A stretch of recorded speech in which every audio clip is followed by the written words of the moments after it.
Warning. You're now entering a stream that isn't suitable for everyone. Be warned that this channel will have swearing, singing, sexual innuendos and lots of jokes that could easily offend. It is advised that you must be a little bit weird yourself to enjoy this channel, as those that thrive and enjoy the stream are weird in their own little ways. The chat is called El Chatty and is a wonderful community. It really is. However, again, it might not be for everyone. We want to hear everyone's opinion, no matter what it is. We encourage debate as long as it's done respectfully. If you're easily offended or don't like differing views, then again, this channel is not for you.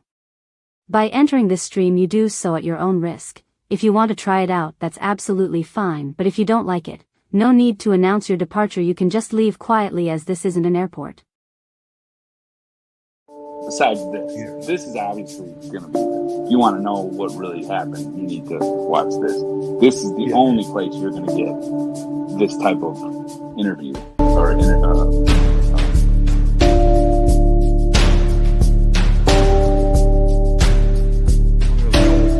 don't really know what this is, but I didn't do it. I'm innocent, Judge. I'm not guilty. I'm innocent.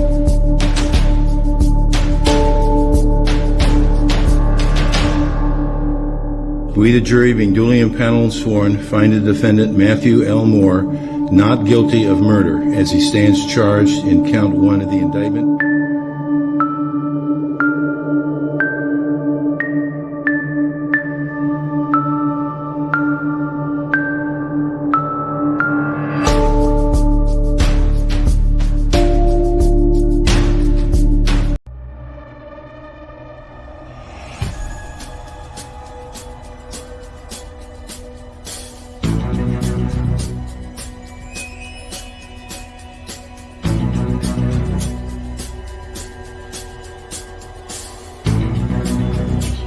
Away, the tail light is well intact.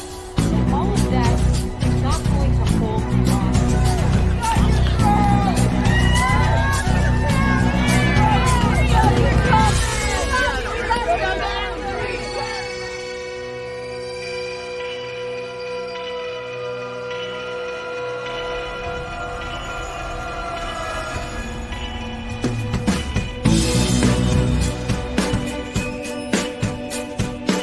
Elvis has left the building. It's done.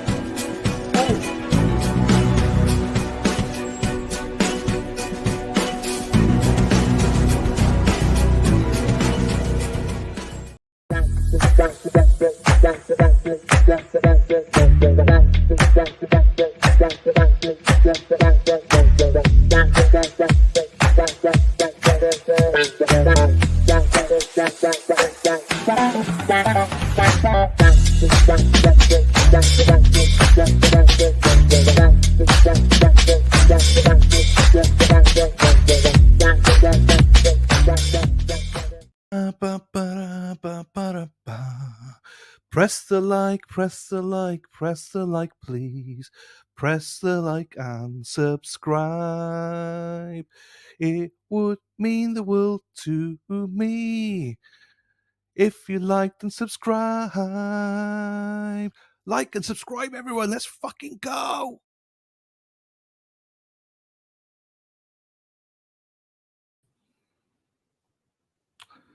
Hello. We're back. What a bunch of mofos.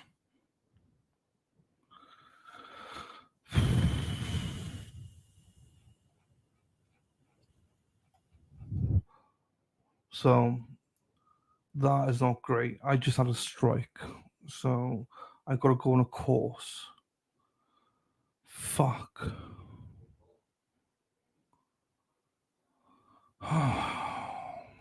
It's a fucking law and crime video I played, like.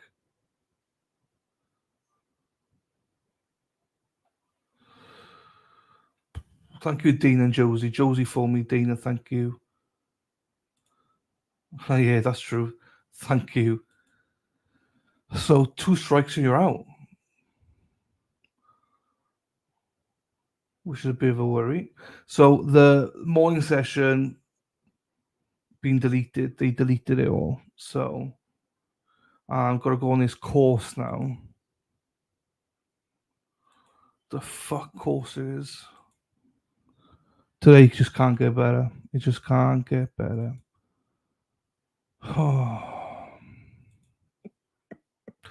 Your content was removed due to violation of our account community guidelines. You've received a warning. You can complete policy training, which will remove the warning after 90 days. Fucking hell. If this happens again, if you violate the policy again within 90 days of completing the policy training, you'll get a strike. You won't be able to do things like upload, post, or live stream for 1 week if you get 1 strike. 2 strikes, they get rid of the site. What a bunch of so all that this morning. I know it wasn't that long, but still 2, 3, 4 hours. Well, nearly 4 hours stream gone. Like, okay, fine, it wasn't that, it was only like £2 or like $3 or something, but still, it's fucking $3. Do you know what I mean? Still a stream now. I haven't got that fucking morning session. Fuck it, whatever. Piss off, everything. It is what it is. It is what it is. Fuck them. So I'm not playing any more law crime stuff then. So that is for sure. I ain't fucking doing that. Because it's a law crime video. Like, what the fuck?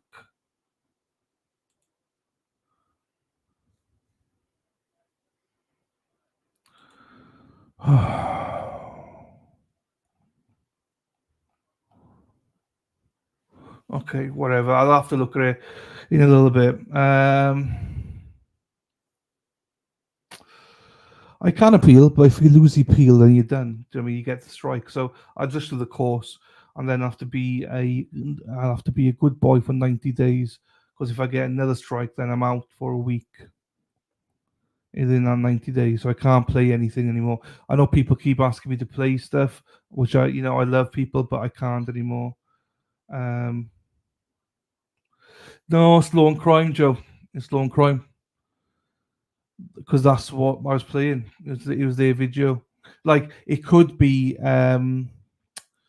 the artist or whoever within. So they must have given law and crime the rights, but that's it. So I'm not saying directly was, but it was their video. It's probably somebody who's given them the rights, but no one else the rights, which sucks. I'd rather they didn't put it up then. So,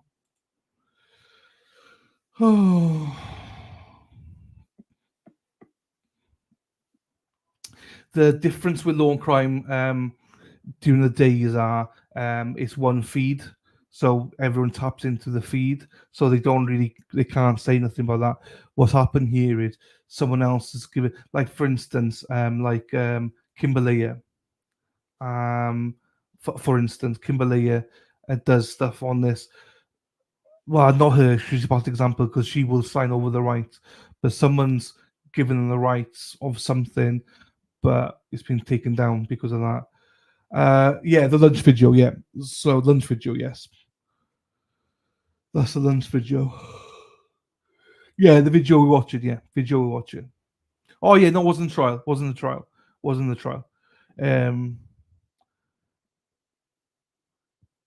It was a law and crime video, but not the live stream. I know, well, I don't know what to do. I don't know. It's depressing. Anyway, I'm just a bit down today. That's all. It's fine. It's fine. I'll sort it. I'll just do the so that specific video, not the channel. Yeah, so it's a law and crime video, but it's that video it is, not the actual stream. Right, so that one's gone. Right, I'll just go back to this. I'm in the middle of making fucking dinner as well.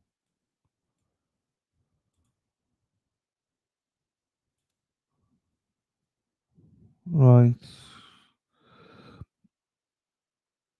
I'll review it later. Fuck me, I know violations. I know. Fucking hell.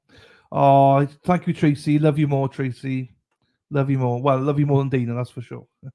Thank you, Tracy. Hope you're well. It's all good. It's all good, people. It's all good. It is all good. Just a bit depressing, that's all. Right.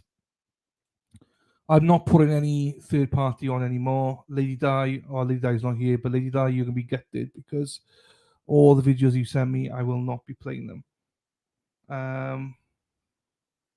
Best behavior for 90 days. Yes, that's gonna be hard. That's what's more depressing. But I've got to pass a test first.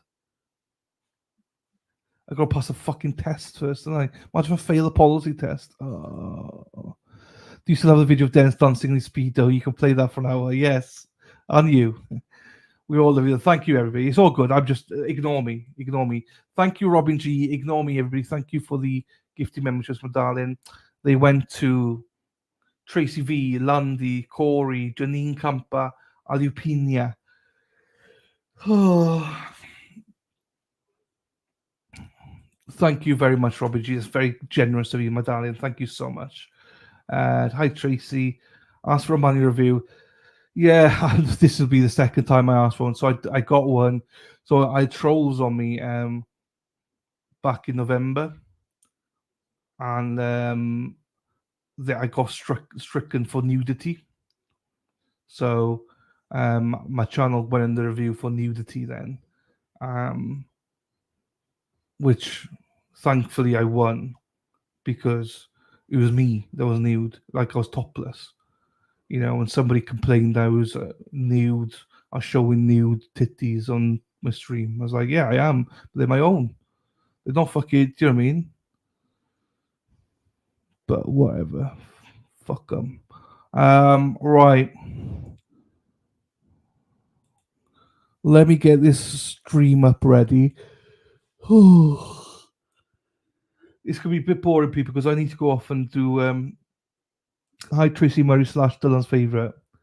Dana, let me listen to me, Dana. Dana, you're fucked. I love it. Right.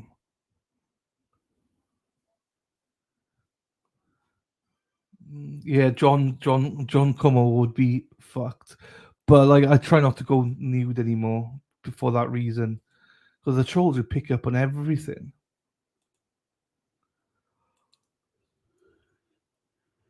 Everything. Oh, so, anyway, thanks again, Robin G, for that. That's very generous of you. You're fucked. Hi, Dana Leonard. You're fucked. That's still one of the best lines ever. Just from the clouds. From the absolute clouds. He just behaves himself since then. He's been behaving as much as he can. Right. Is that. Oh, I don't know what to do now. Oh, go sleep, Viv. Don't you worry, my darling. Don't you worry. The stream is fine. We had 75 people here, 78 people here. Now we're down to 24. Fuck. Yeah, I'm not going to create you right now, Raoul, because they do track that. They do see stuff like that. So that's why I'm not creating. I could do one that was completely different to my name here, but it'll be flagged, it'll confuse people. And if I get stricken, I'll lose my channel. I'll have to, obviously, but so it's fine. I'll just do the test, behave for 90 days. What's 90 days? If I pass it today, 90, well, say tomorrow then. I'll do it tomorrow. So it'll be 4, 5, 6, 7, 8, 9, 10, 11, 12, 13, 14, 15, 16, 17, 18, 19, 20. 23, 4, 28, 32, 36, 40, 44, 48, 52, 3, 4, 5, 6, 7, 8, 9, 61, 2, 3, 4, 5, 6, 7, 3, 4, 5, 76. 6, 7, 8, 9, 81, 2, 3, 4, 5, 6, 7, 90. I think it's like the 19th of January, I think. Hey, thank you, Rhode Island. Thank you, my darling. Thank you. Congratulations to Hockey Mama 11, SD. Hey, so SD is the guest for Dana and Tracy for Resistance to Silence tomorrow night at 6:30 Eastern. Go and support them. SD's just got gifted a membership by Rhode Island, and she is their guest tomorrow. So go and watch that. Go and support my friends there, our friends, I should say. Congratulations to Tommy Bernard, Mama W. Marta, my dogs. Sammy Girl, Sarah Harvey, Brittany, Red X730, and Simone Text 33. Thank you, everybody, for welcome, everybody, I should say, and thank you for Rhode Island. Thank you, my darling. Let's take it all together as class for future reference. Let's see if I can do that then.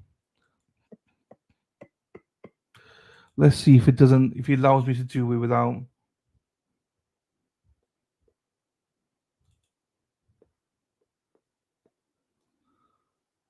Right, right. You receive a warning. Complete the policy training, which remove.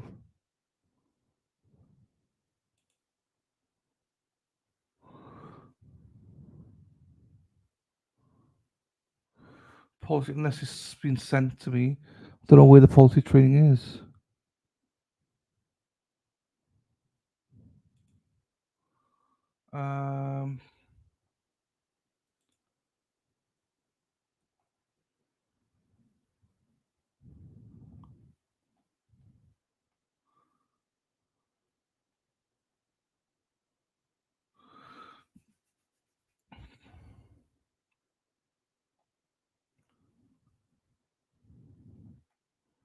Yeah, it doesn't give me the option to take the policy. I'm going to have to look at some of these options then.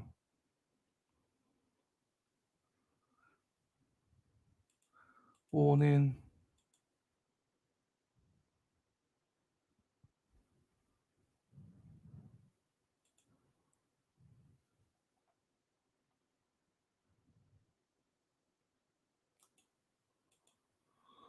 Okay. Is that next?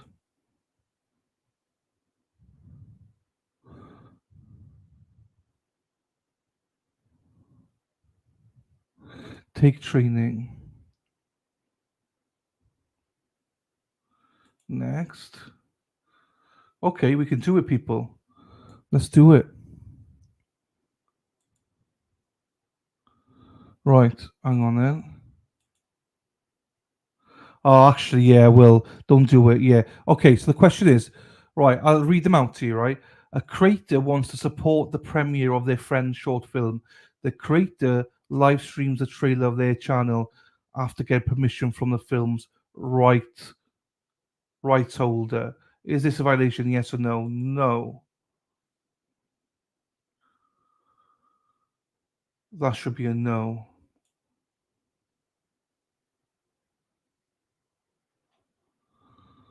Because you got permission.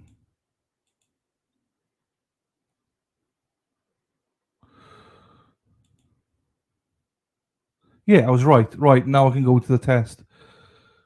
A creator live stream music videos or their favorite artist without the artist's permission. The creator simply wants to enjoy the music videos. Is this a violation? Yes, this is a violation. Check. Correct. Christine is a radio host and runs a popular all-day radio live stream on her YouTube channel. She received permission from a Brazilian music artist to stream his songs only in Brazil. Christine adds the artist's new song to her live stream, which is viewable worldwide. But because the majority of her audience tunes in from Brazil, she thinks it should be fine. Yes, this is a violation. Check. Happy days, correct. During a live stream, John and Jane discover that many of their subscribers are huge fans of a popular science fiction movie. They decide to live stream their favorite scene on the film in uninterrupted and without commentary, so that their subscribers go watch it together. Although John and Jane don't have permission, right? No, this is a violation. Yes, this is a violation. Check. That's correct. Marcus, a recent film school graduate, just wrote and produced his first short film. This is the first film that he wrote and produced with all original content. Marcus decided to premiere his film by live streaming on YouTube, channel for everyone to see. Yes, this is not a violation. Correct. Andy runs a channel that features videos of his dog. One day, Andy live streams this dog acting excited while watching a popular movie about cats. Andy thinks it's okay for his live stream includes long uninterrupted scenes of the movie because he's not uploading the full film. This is because Andy's live streaming movie without permission. Yes. Colleen, a professional vocal teacher, live streams music videos by her favorite pop artist. During the live streams, I thought that said pussy. She pauses the music several times to describe the different singing techniques. Fine. This isn't a violation because Colleen is helping her favorite artist. No. This isn't a violation because Colleen adds educational context to the music videos. Yes.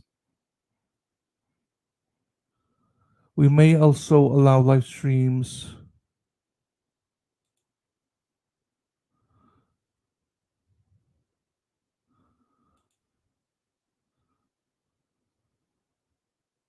Okay, done.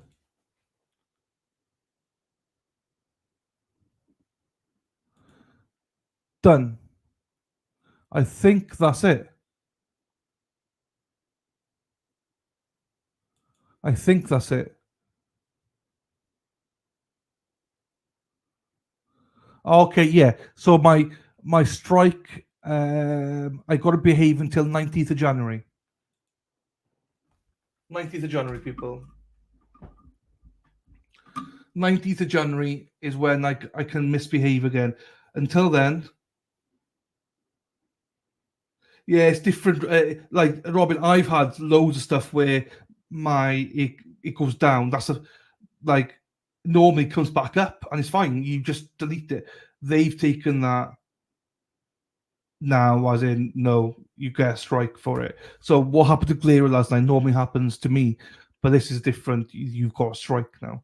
So he didn't get a strike last night if it came up. So it's all good. Whoa. Ah. Do, do, do.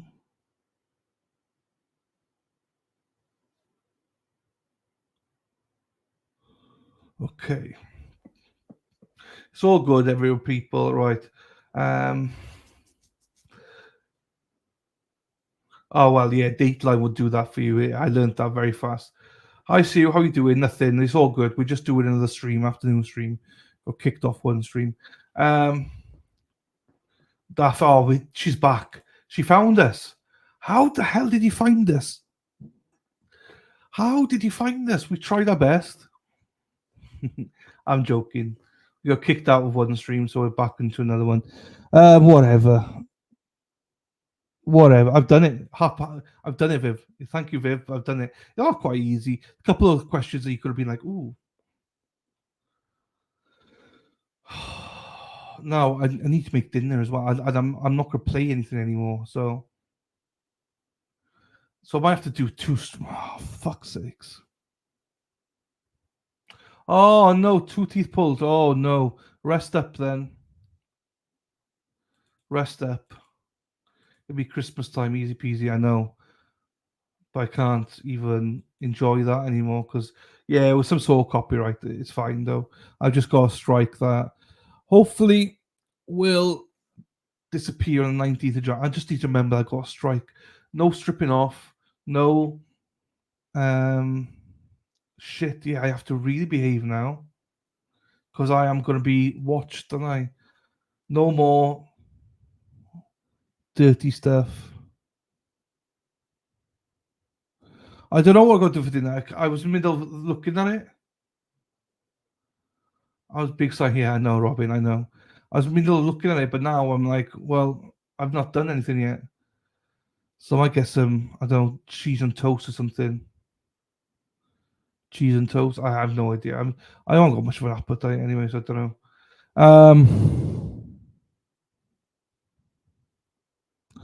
Anyway, let me put the stream back on, and what I'll do, people, is I'll just they're coming back in like supposed to come back at 1 o'clock. So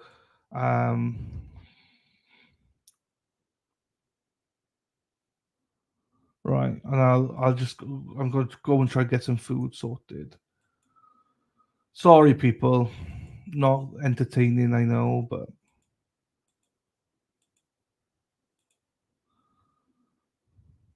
there you go. Right, everyone, I'll see you. I'll put this up here out the way, and I'll put this out the way. I'll see you in a bit. Hopefully, be back by 1 o'clock. If not, I'll see you. Well, it's unmuted. Deb, for you, it's boosted as well. There you go. Right, I'll see you all in a little bit.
Oh, it's.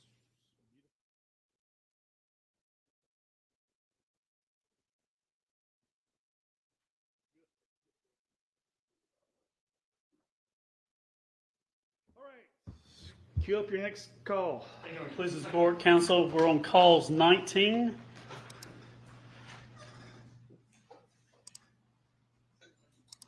It is July 12th, 2019. It's 3 minutes and 41 seconds long. Please remain on the line. Hold for acceptance.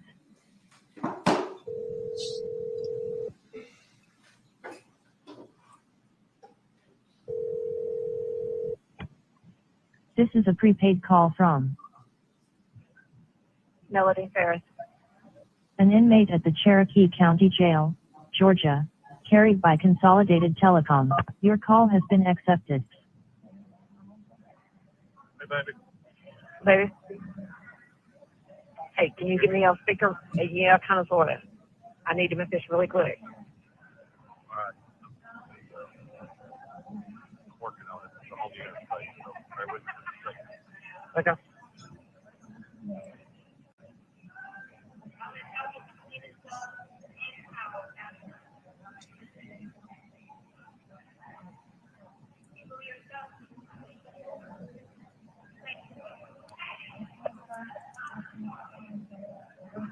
Okay.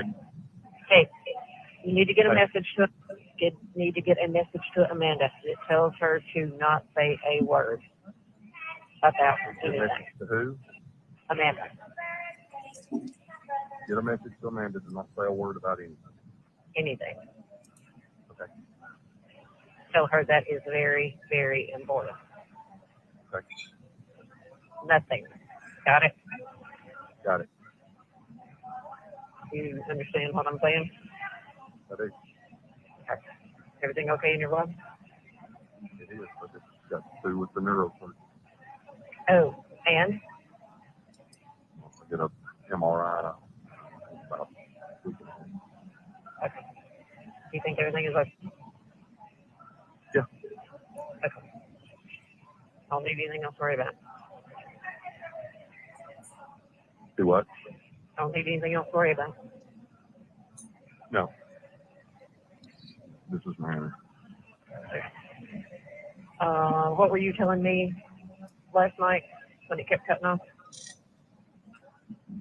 That Martha says that Manny's office had called her to be a caregiver. Of course, she can't get down there because she's, in a nursing home. Right. Yeah, but they can do an affidavit. Yeah.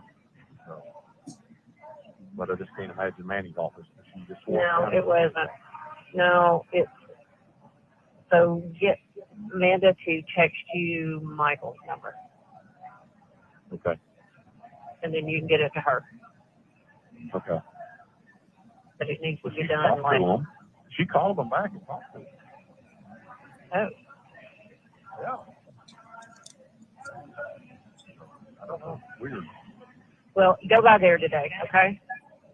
I am. I'm going to get the phone number myself and just see who it is. Okay. I was gonna say, but go by there and talk to her. Yeah. Yeah. Tuesday. Listen, Tuesday. Tuesday. Understand? Uh-huh. No, if you cut out. Tuesday is your bond hearing? Yeah. Well, what did you say? Just Tuesday. Tuesday.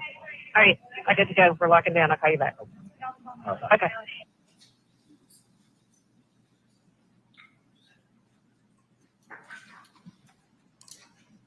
Calls 20.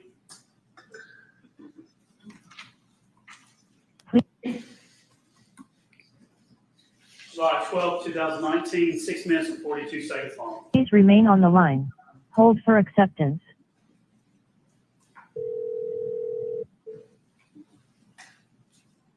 This is a prepaid call from Melody Farris. an inmate at the Cherokee County Jail, Georgia, carried by Consolidated Telecom. Three-way or call waiting is not allowed and may automatically. Your call has been accepted. Baby. What? breakfast soon? Just got back in my truck and then I got that machine picked up and out on demo. Okay. Office and my insurance denied my claim for my health. You know. Same song, second verse? Uh-huh. All right. Did you talk to MJ? I have not. Okay. I had to get all this other stuff handled because I had to get that machine picked up. All right. Can you do that like pretty quickly after that? Yes. Yeah. What do I need her to do? I mean, understand that she can do a affidavit or... Yeah, she just needs to talk. Well, she needs to talk to Michael's office. Okay. I'll get her to make sure she talks to Michael's office. Well, just have her call Amanda. Well, she can't call Amanda. Amanda's at work today. Yes, just have her call Michael's office. Yeah. Because she can do it via whatever. Yeah. To tell Amanda to... She's going to be there? Yeah, I told her, and she said she'd be there tonight. Okay. Just try to understand. So. Yeah. There's a lot going on here. Yeah. Okay.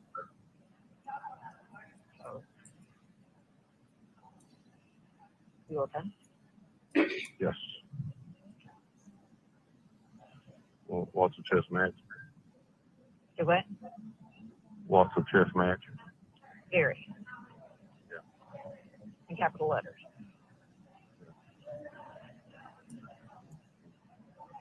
It's going to be that way.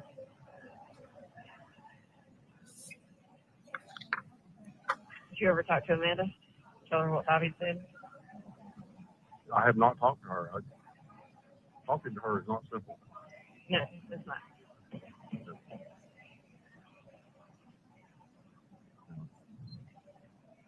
Maybe when you share tonight, you say, why don't you call first? Like, tell her to call me like in the morning when we can talk. Okay. Or this evening? She'll be at work in the morning. Well, I just figured she could call on the way to work. But yeah, this evening, in the morning, whatever works. Okay. Whatever works for her, I'll make it work. Okay. What do you go do this evening? Same thing I do every evening, hang around here.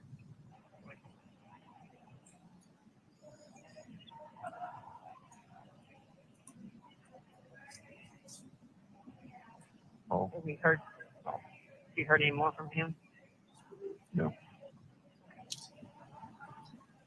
But yeah, very much a chat. Okay. Yeah. Kind of what I figured.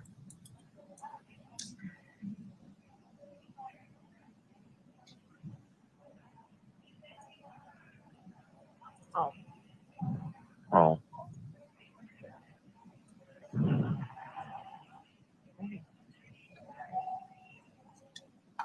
I'm surprised you got to use the phone this time of day. Yeah. Things are... No schedule. Uh-huh. Yeah. Probably by design. Mm-hmm. Very much.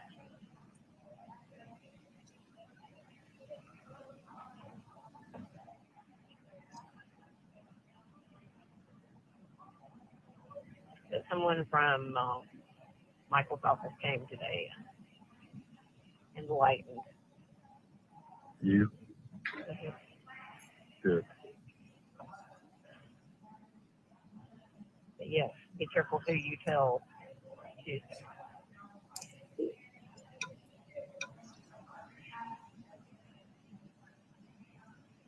Yeah, other than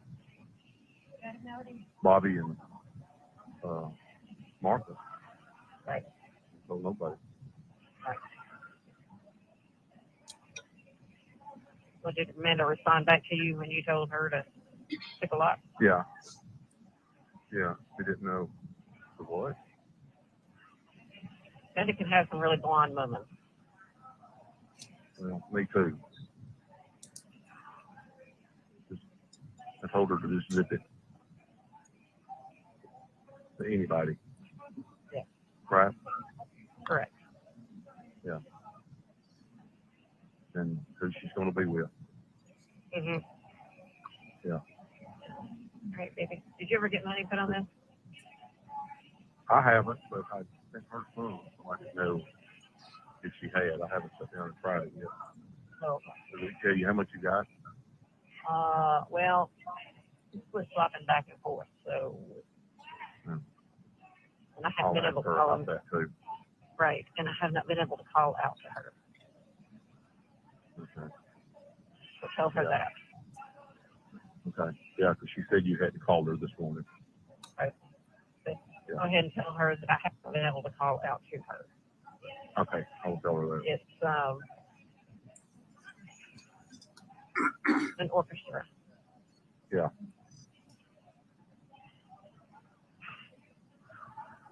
I got it. Explain that to her. I will. I will. Okay. I love you. Okay. I love you. Okay. All right.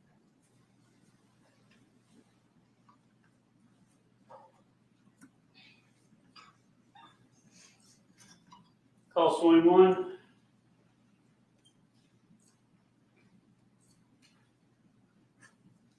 July 14, 2019, 1 minute and 9 seconds.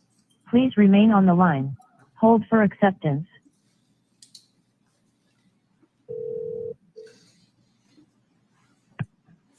This is a prepaid call from Melody Farris. an inmate at the Cherokee County Jail. Your call has been accepted. Darling. Baby. You get her? Yes. She said call on Chad's phone. It had come through before. It said it was kind of like a scam call. So I made it accept it. Okay. And she can tell you what's going on. Okay. So call her. I've got the letter handled for Martha to get to her. Okay. Thank you. Yes. And got it notarized and everything. I love you. I love you. Great. I'll call her. All. Oh, yeah. Yeah. Okay. All right. Call me in the morning. Okay.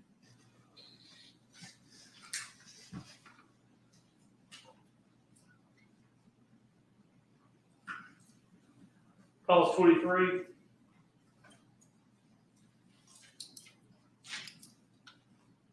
July 30th, 2019, 2 minutes and 29 seconds long. Please remain on the line. Hold for acceptance.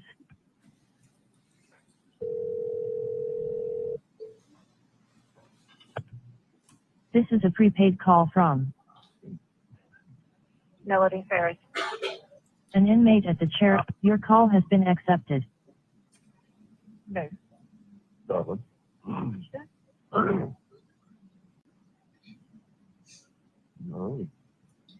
Yeah, the nurse didn't tell them this morning yet. They had that pill, so they're waiting on her. She went ahead and let us out. Oh. And this may be her calling right now saying that she's Oh.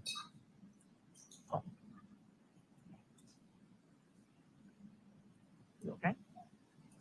I am. Did you ever hear from anybody last night? No. I talked to Chad a while ago. Still playing chess. Yeah. No doubt.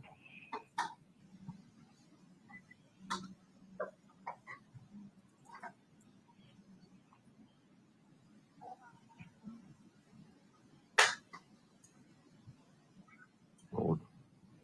Lord. Lord. What you got to do for today? I've got to get a quote out to utility district over in Shelbyville. I lost my deal over in Winchester with the guy. He gave up on us getting the price and trading with somebody else. Alrighty. Don't blame him.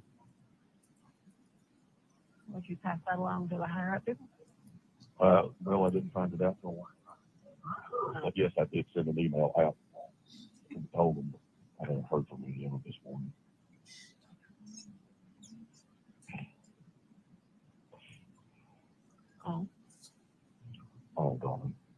Simple. No rules. Simple. Very.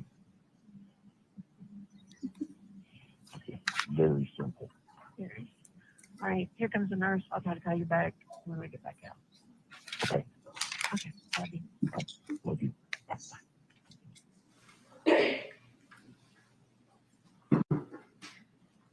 Call 23.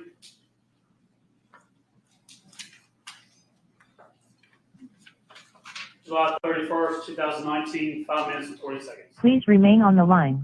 Hold for acceptance.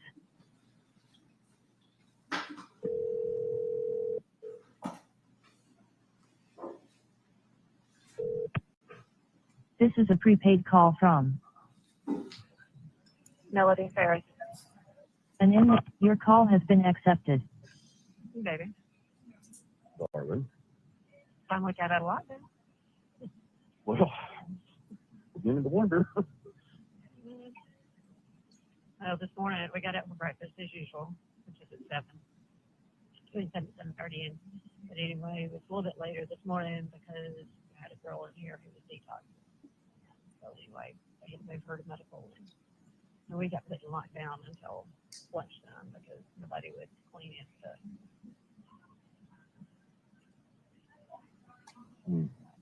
Such the education.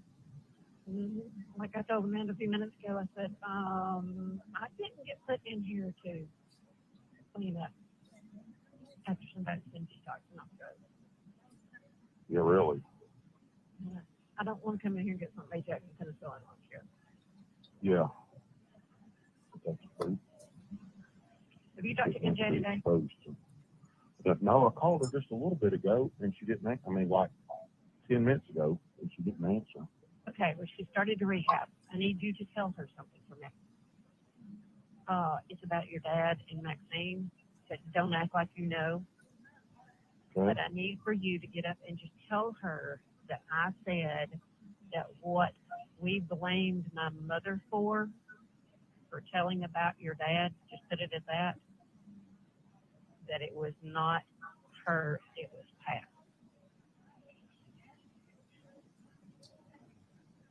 It was not. It was not my mother that told Chris. It was Pat. Oh, okay. And tell her to, as soon as I get up, tell her that I'm on, and then I will talk to her as soon as I can. Just tell her that we tried to call her, and I didn't get up with her. But tell her it is imperative that she know that, and to watch her P's and Q's. With Pat. And Jennifer. Yeah. Okay. Because they're running them out. Yes. And it's Chris, and we do not want them to Feed in anything. Yeah, and I don't want her integrity to be compromised. Do you understand what I'm trying to get at? Yeah. All right. Tell her that that's very important and that's been, Okay.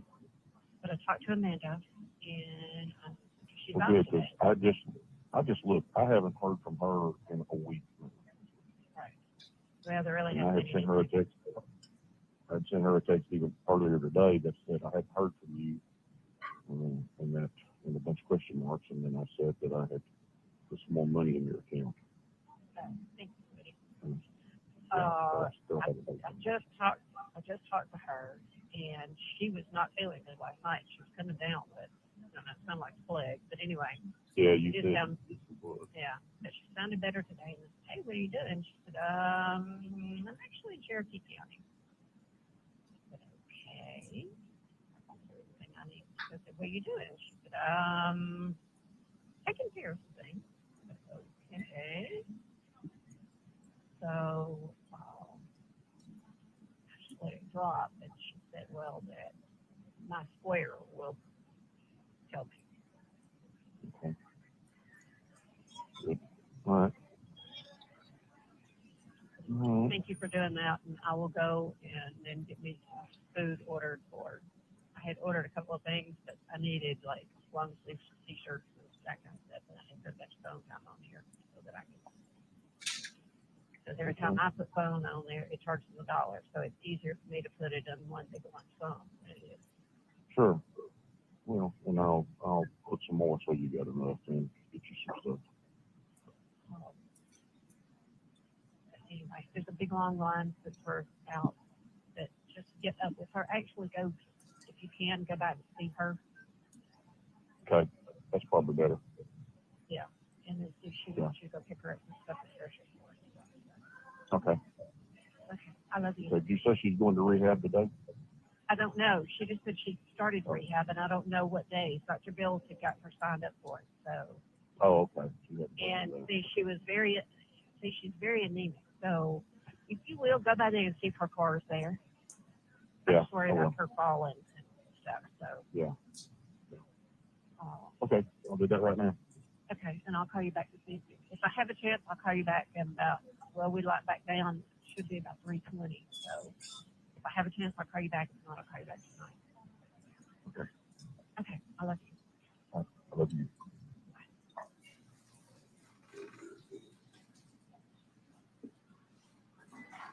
Calls 24.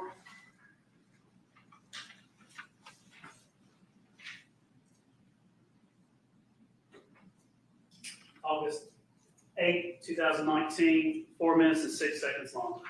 Please remain on the line. Hold for acceptance.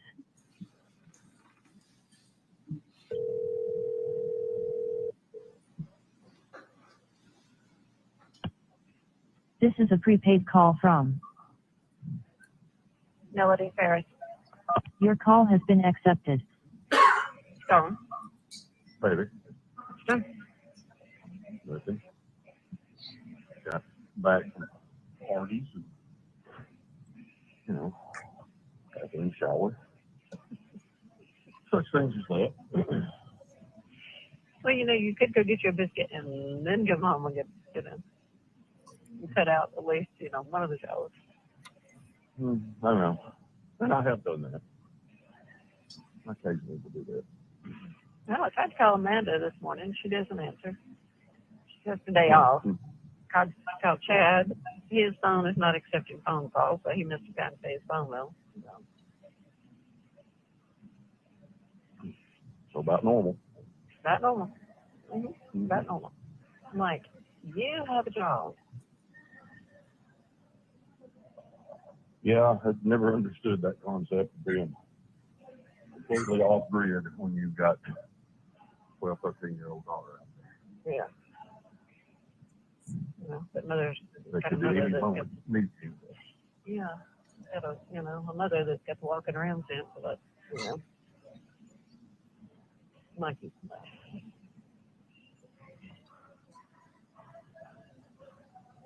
Can't fix that either.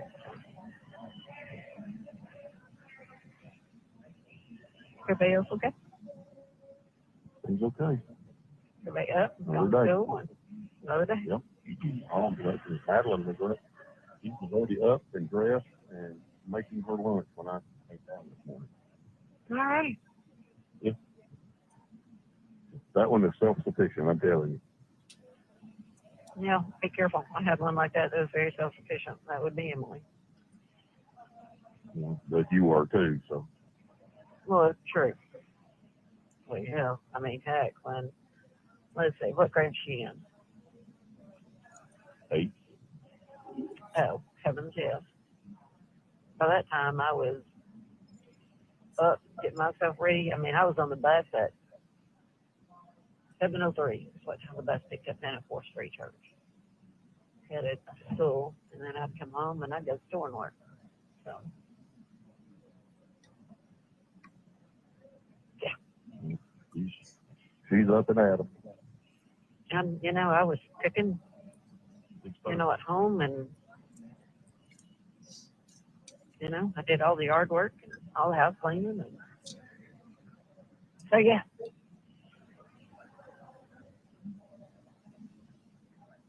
I think that was about the time that my parents decided that they were going to adopt a baby, and I told them I didn't. No, they weren't, because I didn't need anything else to take care of. It's just what you needed, money. I'm like, no, no. I can't do anything else.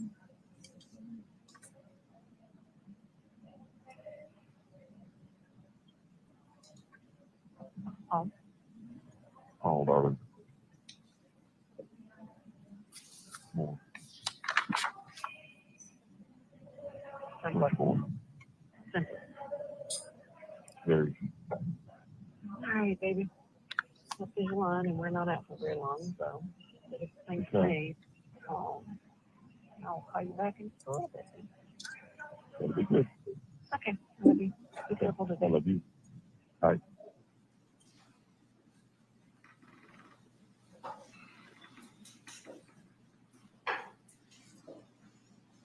Call 25.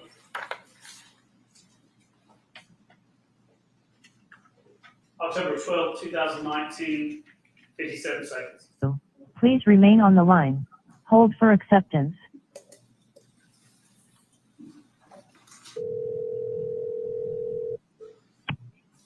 This is a prepaid call from Melody Farris. Your call has been accepted. Going? Baby. Hey, we're just going to go lock down, so make sure you get home, all right? I'm home in bed. Already. Eat half my pizza and everything's good. Already. I love you. I love you too, baby. Sweet dreams. You too. Forward. All right. Forward.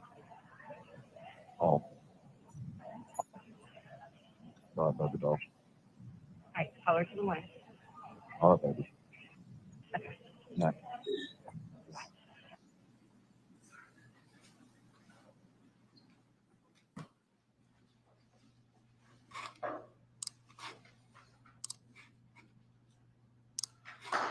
That's all the calls, Judge.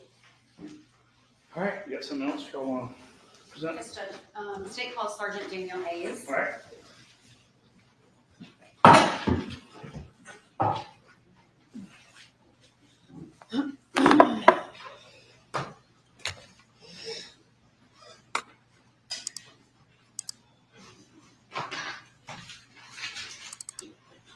All right, Sergeant, if you could raise your right hand, please. Do you swear or affirm the testimony you're about to give in the matter now pending before the court will be the truth, the whole truth, and nothing but the truth, so help you God? I do. Okay, you can have a seat. And I know we've referenced you here and there, but could you please introduce yourself to the jurors? Sergeant Daniel Hayes, How are you employed, Sergeant? Cherokee County Sheriff's Office. How long have you been with the Sheriff's Office? I was hired in January of 2007. How long have you been a police officer? Since January 2007. Are you post-certified? I am. Can you tell the jury how you were employed with the Sheriff's Office in 2018? In 2018, I was a detective in the Criminal Investigation Division. What does that mean? We're assigned to follow up on cases that patrol, can't handle themselves. We heard about all of the units and how it was divided by Sergeant Kuykendall. What unit were you assigned to as a detective in 2018? At the time, it was called Day Shift Persons Unit. We responded to calls involving crimes against people. And was his description, I mean, you've been sitting here, was that an accurate description of how you got assigned to cases? It was.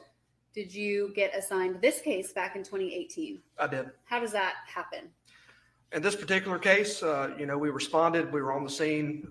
We found what we found. Our supervisors responded, and Sergeant Hands just made the decision right there. He said, Hayes, you're going to be leading this. All right. I want to talk a little bit about, how are you employed now, currently? I'm still with the Cherokee Sheriff's Office. I'm a sergeant in uniform patrol at the Ball Ground Precinct. All right. I want to talk a little bit about the Farris family tree briefly. We've been sitting in court this morning listening to some calls, and there were references to several people. You can see this demonstrative, right? I can.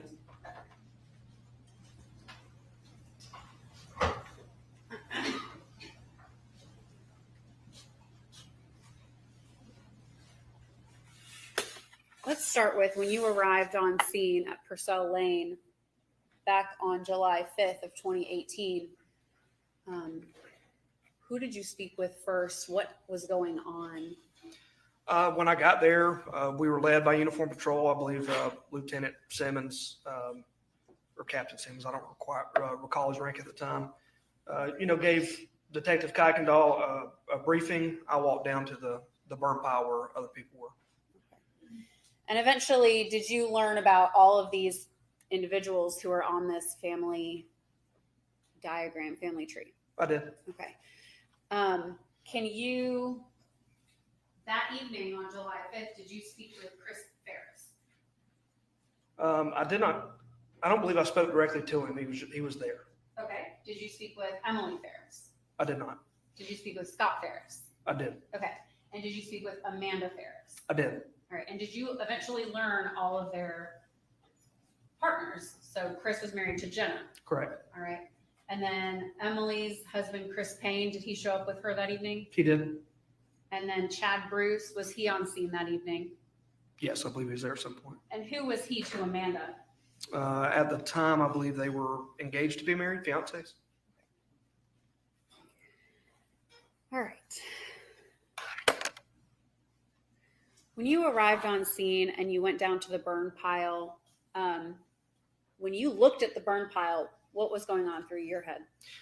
I just recall Sergeant Kuykendall and I were at the office when the call came out, and we responded. We doubled up because we heard a body fell into a fire, and that's not something we get to see every day. So we rode together to go handle it. At the time, we were expecting what we had thought and discussed on the way there was it sounds like someone had a medical episode and fell into a fire. I recall that day it was extremely hot. It was July the 5th. We got there and we walked down to the burn pile, and I think, at about the same time, and everyone had the same opinion, like, well, this doesn't appear to be what we thought it was. How is that?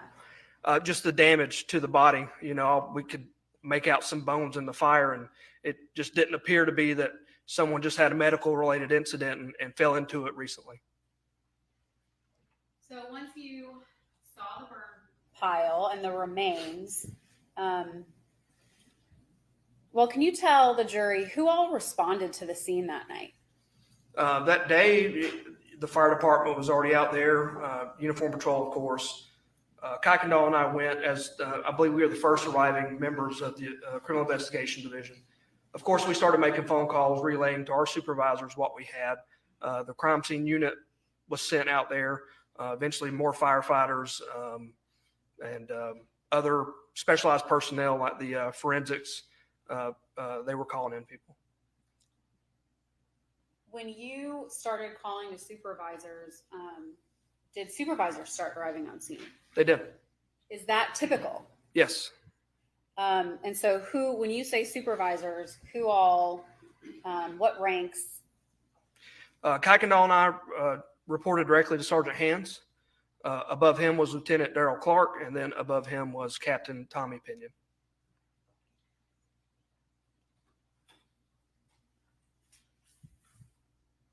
I want to talk about when you walked through and interviewed individuals on the, afternoon, evening of the 5th, the day that you responded to the scene. Who all did you speak with on scene? On scene, I first spoke with Melody Farris. How long did you speak with her for initially? It was around an hour, a little more. Okay. And we'll get into what she had said to you, but after you spoke to Melody Farris, who did you speak with next? I know after her, I spoke with Amanda and Emily. I don't recall exactly which one was next. I believe it was Amanda. Okay. And then how was Amanda's demeanor? She was visibly upset. You could tell she was crushed at what she had just learned. Let's go back. What was Melody's demeanor at the time when you first initially spoke with her? It appeared as if she had been crying, but at the time when we sat down on the back patio of the house there, she was calm. So after you spoke with Amanda, who was the next person you interviewed? Emily. How was Emily? Emily had just driven in from out of town. She was kind of confused as what was going on, was upset as well. At any point, did you get to go through the house of Purcell Lane? I did. Okay. And were there several people going through the house and looking for evidence or anything out of place? Yes.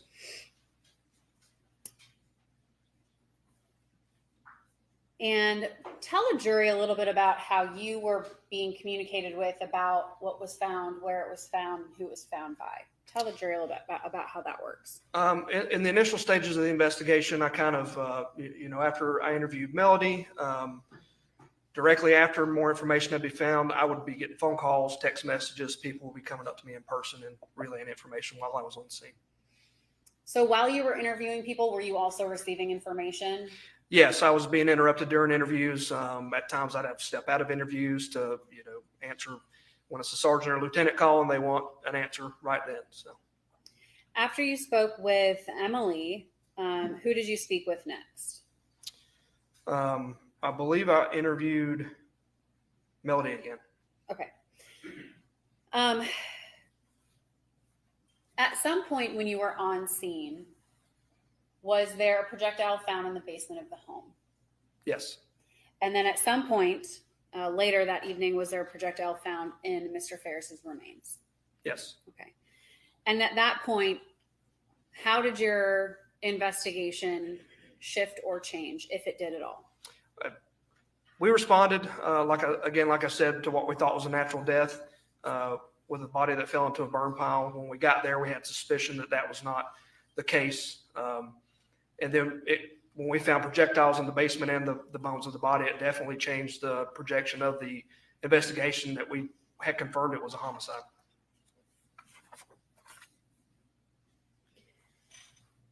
Can you tell the jury about were the projectiles kept a secret from the family, or were they informed about them? They were informed of the bullet in the rib not long after we discovered it. So when you say they, who's they? I know Melody and Scott were both told. How do you know that? I told Melody, and Sergeant Kuykendall, Detective Kuykendall at the time, told Scott. Okay. So they were aware on the 5th of a projectile found in in Gary Farris's body. That's correct. At that time, the projectile, was it identified by caliber or anything like that? It was not. Okay.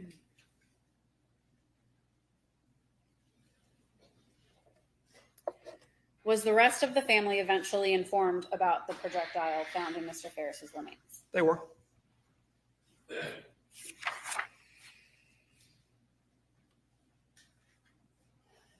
Eventually, you brought a couple of the family members back to the free home precinct. Can you tell the jury about that?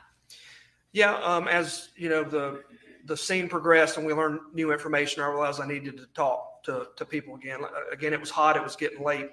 We were outside the whole time for the most part. So I determined I needed to speak with Miss Farris and Scott Farris again. The closest precinct to where we were was the sheriff's office free home precinct.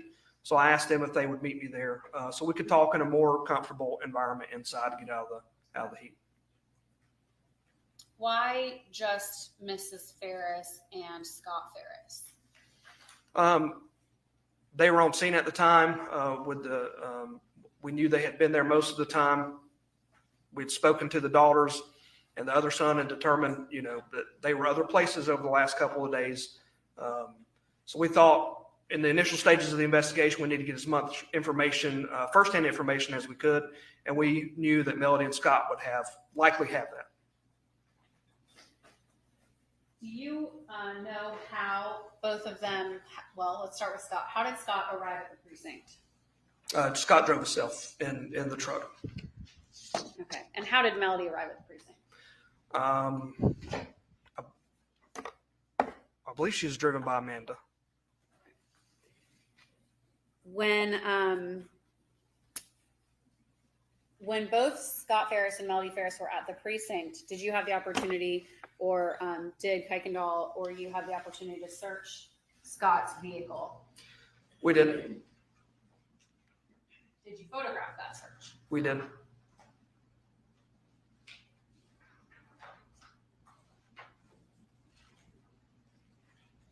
Your Honor, at this time, the state moves to tender into evidence states exhibits 8 through 32. Pays 8 through 32. No objection. Highly admitted. All right, President, I'm going to hand you the stack of photos.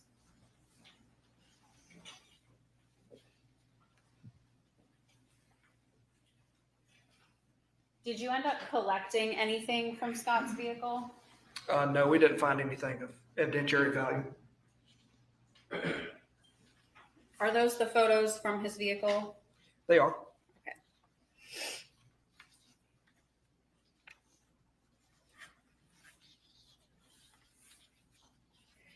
How long did you end up interviewing Melody and Scott that evening? We were there for several hours. How many is several? More than 2, less than 10? Both. Yeah, both of them combined. It was more than 2.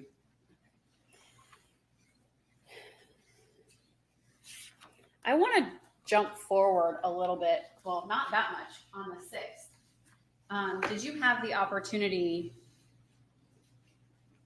to travel up to Tullahoma, Tennessee on the 6th? I did not on the 6th. When did you do it on the 10th? The 10th was the first time I traveled up there, yes. Let me ask you this. On the 6th, when TBI was notified of Rusty Barton's involvement, who was it that notified them? I don't recall who notified the TBI. It wasn't me. I was, I think when this was going on, I was in the interviews. Okay. In the interviews, did you learn about Rusty Barton? I did. How did you learn about him? We had located a credit card. Someone had located a credit card on scene in Miss Farris's purse with the name of Roy Barton. So during my second interview with Melody, I asked about the name. And was he also brought up by other family members? Yes. So at some point, it's communicated to TBI to contact Rusty Barton. Yes. Is that fair? Okay. And then on the 10th, you had the opportunity to travel up to Tullahoma, Tennessee, I did. and interview him. Can you tell the jury a little bit about how it came to be that Mr. Barton recorded phone calls with Melody Farris? Initially, we gave him, we were up there. We came up with the idea. We went to an electronics store somewhere. Out of my pocket, I bought of course, I was reimbursed, but I bought a little digital voice recorder. And, we kind of told him you can put the phone on speakerphone and click the recorder on and record you talking and her both. Eventually, after a couple of days went by, I learned of something that is typically used in our narcotics investigations that I wasn't aware of. It's called Colio. It's a program that they use. So a couple of days, I think it was several days later, we called up there and offered that to Mr. Barton and his attorney, and he agreed. Tell the jury how Colio functioned. So Colio, it's not exactly an app like you could just go download on your phone. Basically, we have an administrative account, the sheriff's office. We send a link to Mr. Barton, and Mr. Barton accepts it, accepts the terms and conditions. It actually assigned a new phone number to his phone. So you could call his phone number that he already had, and his phone would ring. You could also call this other phone number, and his phone would ring, and that would be the recorded line. The Colio, the company, works with law enforcement. They have off-site data centers where all this data is stored. The sheriff's office, we intercept it live time. We also get access to the recordings, but we can't access the data center where they keep it. So it's secure, it's off-site, and they control all that. And Mr. Barton had his attorney present for these interviews. He did. Okay. And was his attorney was aware of him recording Mrs. Farris? Yes. Was he the main person that you communicated with? Bobby Carter, the attorney? Yes.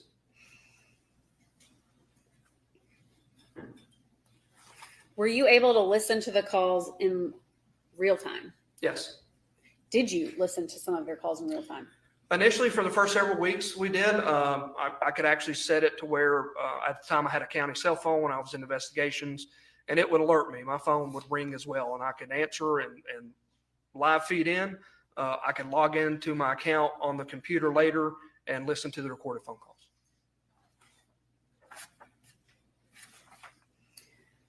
So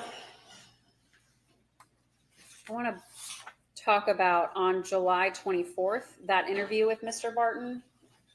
Was that the interview, and we've already heard all these, but well, this one, was that the interview where he informed you of what Melody Farris told him on the morning of July 4th Yes. at 2:28?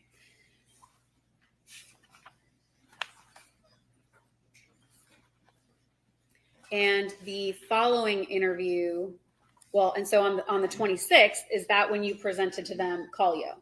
So 2 days later. Yes. Is that correct? Okay. Yeah.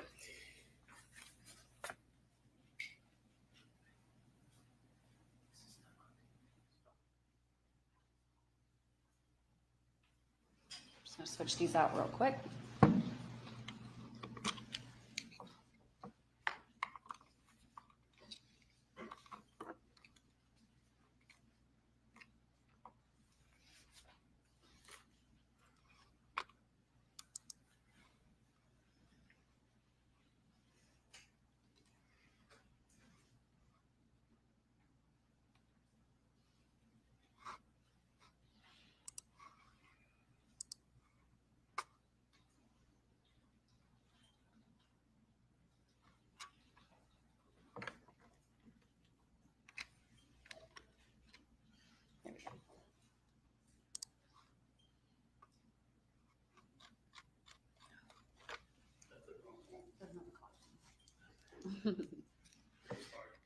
That's okay. I'm getting to it.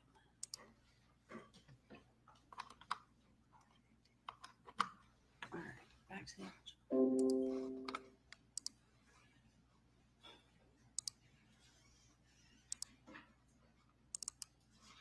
All right.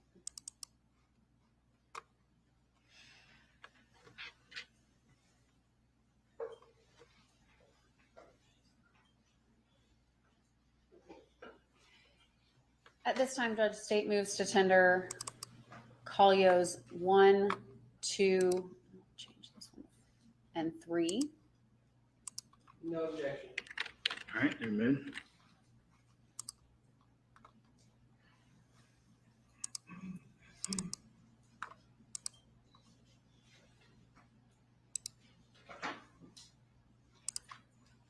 All right.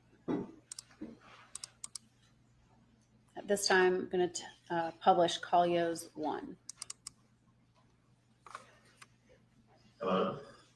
I didn't know who it was. Huh? Because I did not know who it was on this number. You didn't know who it was. Uh-huh. I figured when it got tagged, you'd know who it was. Well, yeah, but, I'm overthinking everything these days. So, Would you give me a phone? Wasn't, yeah. They won't do nothing that wasn't normal. You know, What'd you do with your other phone? right there in the seat. I just got it, so do it. So you're just going to cancel that other number then? Huh? You're going to cancel your other number? Yeah. Okay. Yeah. I just wanted you to know that I had gotten it. All right. You going to keep that burn phone? No. Don't need it. Need it. Well, don't throw it away yet. Okay. You never know when, Right. This one says Verizon? Yeah. Well, no, this was not supposed to be Verizon. It ought to be through Strike Talk. The one that I'm talking to you now? I would think. Is it not? Where did you go pick it up at? This phone that you're talking to me on. Where what? Where did you get the phone that you're talking to me on now? Walmart. Oh, okay. Okay, I got you. Is it another iPhone? Another Droid. Oh, okay. Well, let me look at it. Oh, this is an iPhone. This is an iPhone. Now you got to put all your contacts in it. I don't have any contacts in my other one. Only number there was yours. Oh, okay. I guess I was thinking you were getting rid of your second phone that you had to Verizon. My personal phone? Uh-huh. No. Oh. No.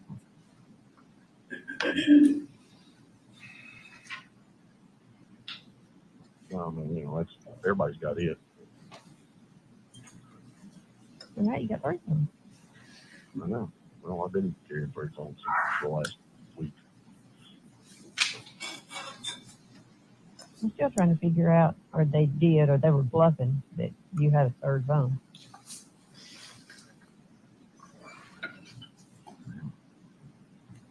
I don't know, but they seem to know. I just can't imagine how they figured that out.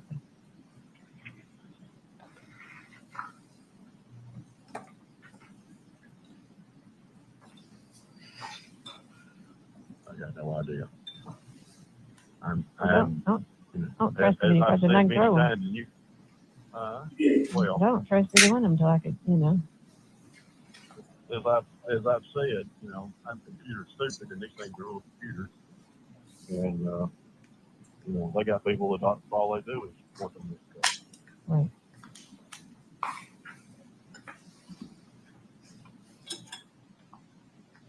So I'm getting gas. I'm going to be the nice guy and mow Greg's yard.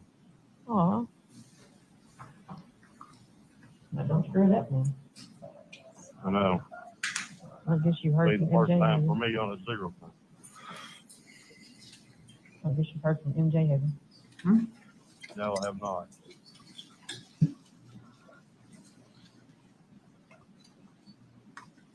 She was taking him over there to what, Creatures Great and Small or something like that. Where is that? To where? Creatures Great and Small? Oh, yeah. Yeah, she's been there before with one of the others. With The Andy. other day. Yeah. Where is it? Right there on the Manchester Highway, where you turn to go to UPS. Oh. Where you turn to go over to Kilgore's. I'm looking. Where's his heart? Well, he's pitiful, so he needs to be, bless his heart, he needs to be put down. Well, I know it's hard to do, but. Well, it is. But there comes a time when you know it's time to. Oh, yeah.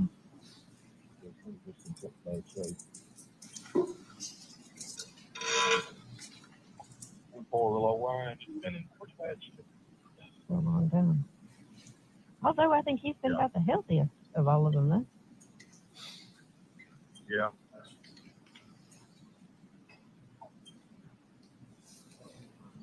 I got gas. The big tanker puts gas in the underground tanks. And he always said, don't get gas when or after they. That's what I've always heard, because it stirs it up or something. Stir it up. Uh-huh.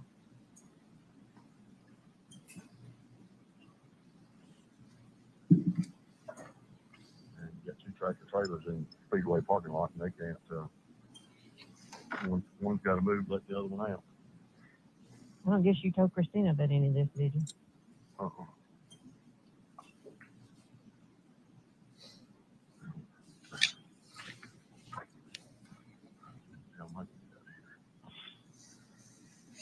All right, let me douse this traffic and get back, see if I can do a little stress relief by mowing the yard. And I will catch you later. It's good. Felt good to put my hands on you. Huh? Felt good to put my hands on you. Yeah.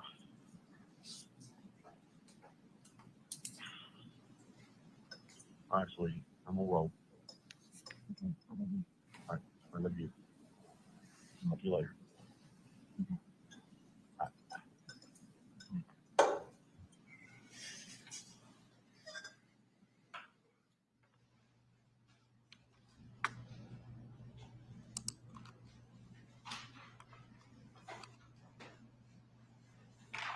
At this time, state is publishing Collio's 2.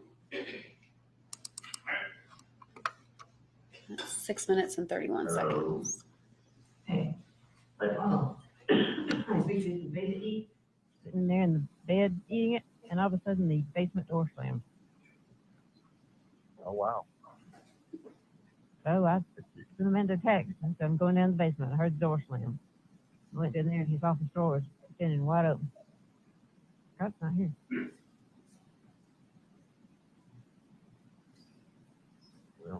Well, you need to be extremely careful. You need to look around and inside and out.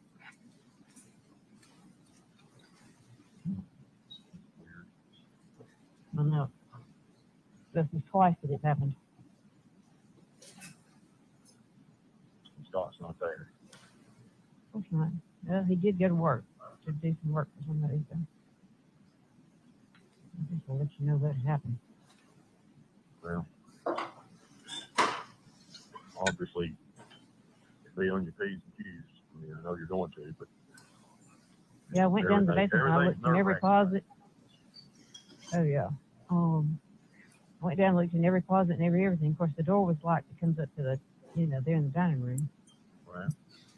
I don't know whether somebody came in, left. Don't know.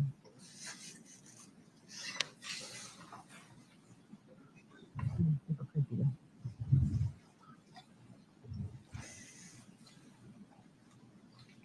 Yeah. Only way you could have known would have been have to look outside and see which way they ran off. If they ran off. Right. How did the thing come up about the tape recorder? There's not a tape recorder. There never was a tape recorder. No. Oh. That's what you said. No, there's not one. No, yesterday when they said they wanted you to. There's Bobby. No, there's not one, and there's never been one. Okay. I don't know where you got that. Oh, I thought they said they had given you a tape recorder to record. No. No. I don't know where you got that. Okay.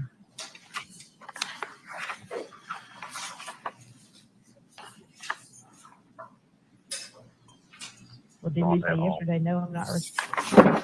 Didn't you say something about I'm not recording it? About them not recording what? Well, yesterday I thought you said they gave me a recorder to record you to get a confession out of you. No. We never even talked about that. I don't know where you got that. Okay. Right. No, not at all.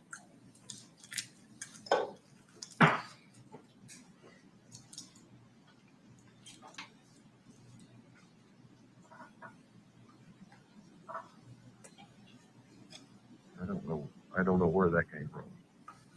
Okay. That's what I thought you said, that they had given you a paper for it for you to. No. No.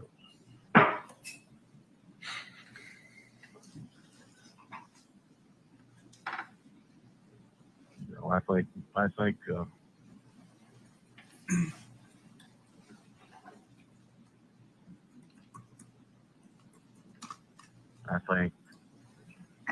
said that everything was probably tapped, but no, that was never talked about. Mm-hmm.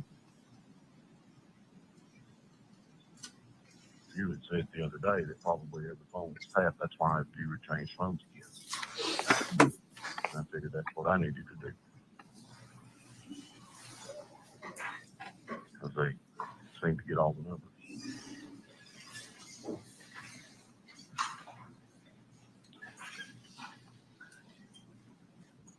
You started mowing yet?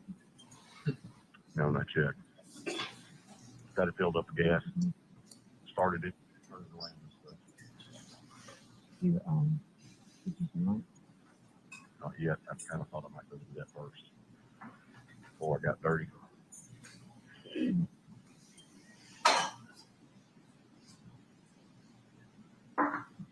Glad I don't have to live like this anymore. Huh? I'm so glad I don't have to live like this anymore. Still are.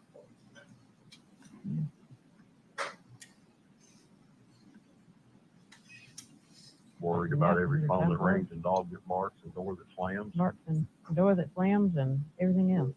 Yeah.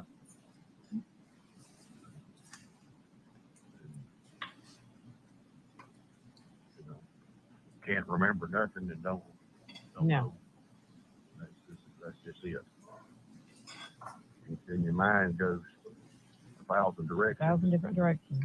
And then you're wondering what's real and what ain't real.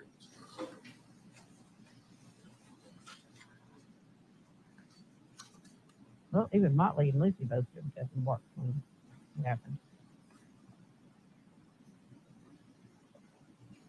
Every time my dog's barking, I run look out the window.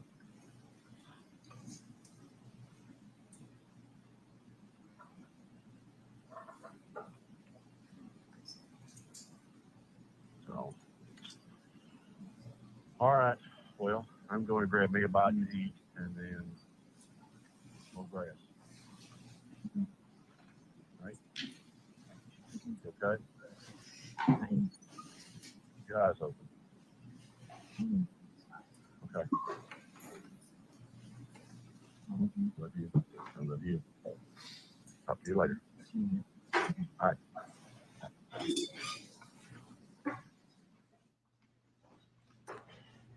Sergeant Hayes, at some point, you heard these calls and realized he had possibly informed Mrs. Farris he was reporting her. Yes.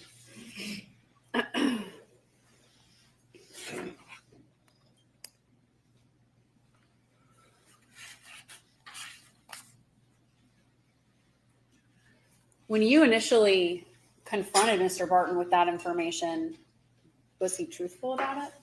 No, He eventually did tell you, yes, I told her. he didn't. At this time, the state's going to publish Collio 3. Same date, it was July 26th, 2018. 27 minutes and 54 seconds. Hey, sorry, I've been working on Walmart. Trying to get Jimmy down at Walmart. Working. Why would Martha Jane call and tell me to be careful what I said to you? Well,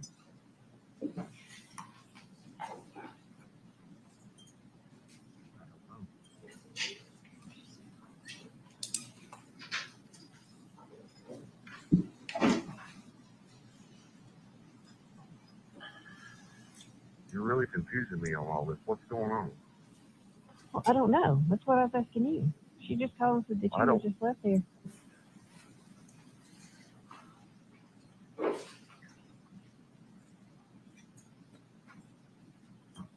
Well, it's been a little while because I've been over there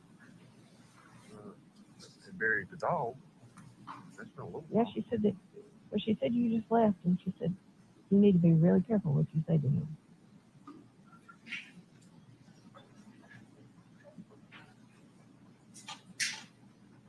Well, I don't know. The only thing that she talked about was, everybody's phone being tapped. That was about the only conversation she and I had. The rest of it was about Ryan. Well, she said yesterday that, or what day before yesterday, that they were going to get a search warrant for Andrea's house. Really? I haven't You heard told her that. that? Why would they? Well, she said that you told her. No, I didn't tell her that.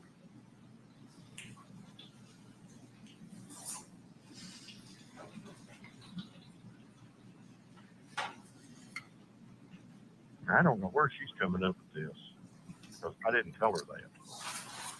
They didn't tell me that. Why would they do that? I don't know. That was one phone call that she said that you had come by over there and told them that they were getting a search warrant to search your vehicle in Andrea's house.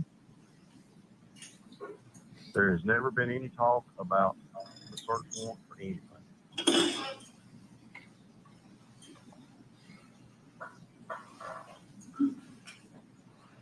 I have never heard that said, that they were going to get a search warrant for anything.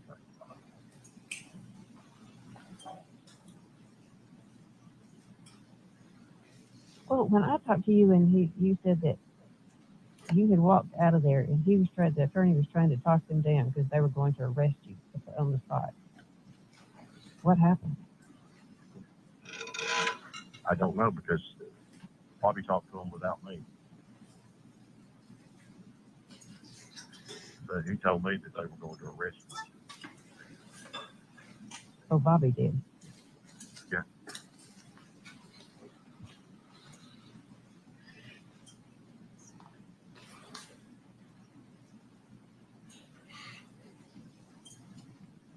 Well, kind of what happened from the time you got there that morning, or when you all got there?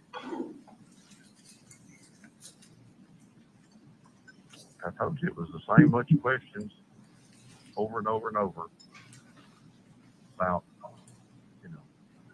every time that I've ever talked to you, what have you ever said to me? I said, of course, nothing. The same thing over and over. You said nothing. There's no indication of anything ever.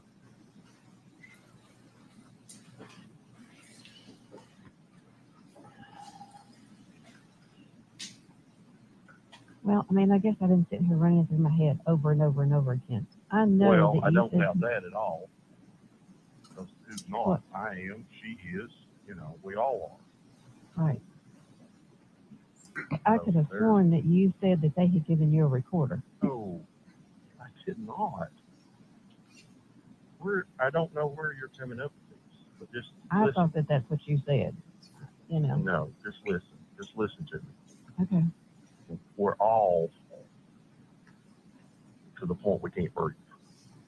We're all scared to death. This thing happened, and what happened? Scott and Chris are yelling and, pointing at you. And what's the first thing that happens to me? I get a knock on the door Friday night, TBI. And then 2-3 days later, I got TBI and then I got the Georgia people again. So, are our assholes fucked up? Yeah, and I don't know why. But somebody, they're looking at every angle of everybody. And like Bobby said, when there's a husband and a wife and one of them gets killed, generally speaking, the other one is the first one that they look at. Right. And the second one is anybody else that they had anything to do with. So that, they said that's 1 and 2. That's the way that works. And he said then from that point, you just start interviewing everybody and asking them again and again and again. And they ask you the same thing from 6 different directions. But they started, then it's a process of elimination. This is who we think it is. Okay, it ain't that one. Okay, maybe it's somebody else. And you start looking in another direction. And that's what they're doing. So they're just, taking their time, checking the boxes, asking the questions, trying to put the puzzle together, the chess game together, and figure it out. And that's what they're doing.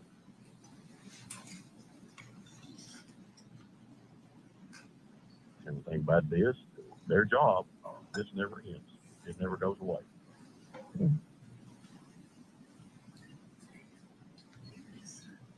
So they want to find somebody to put in jail. That's their job.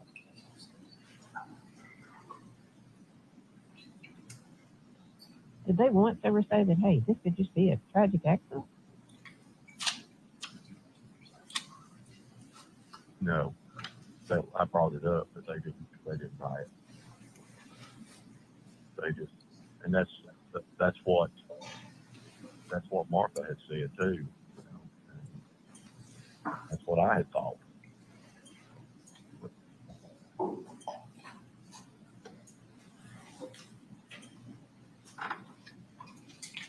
I just thought it was weird that she called and told me that right after you left.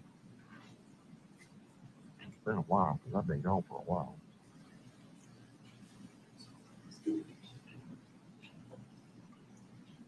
So I left there and went home and changed shoes and then came over here. And then I've been here thinking on this for, I don't know, a while anyway. So you have no idea why she said that to me? I have no idea.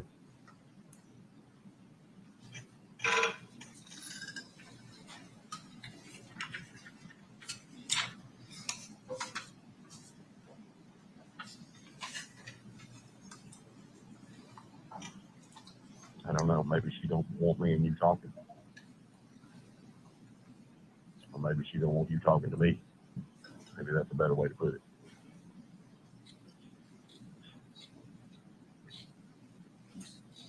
Well, did they ever say that they were going to arrest you yesterday? No.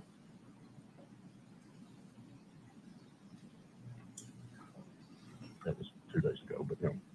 Well,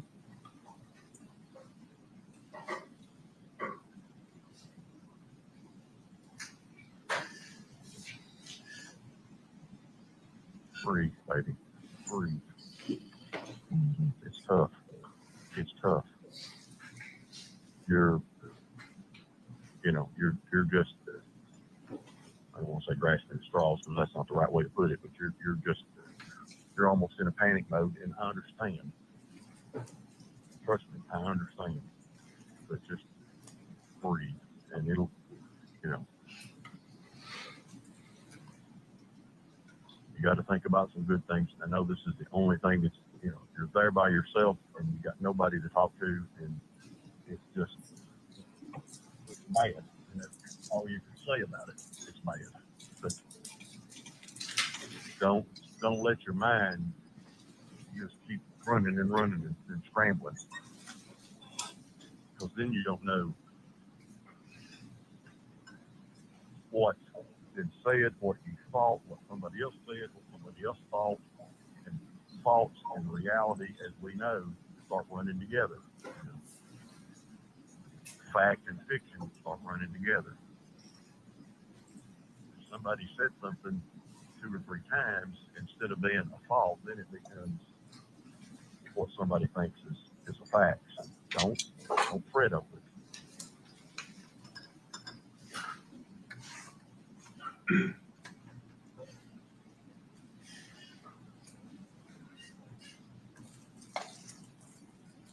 like I'm grounded. I'm sure.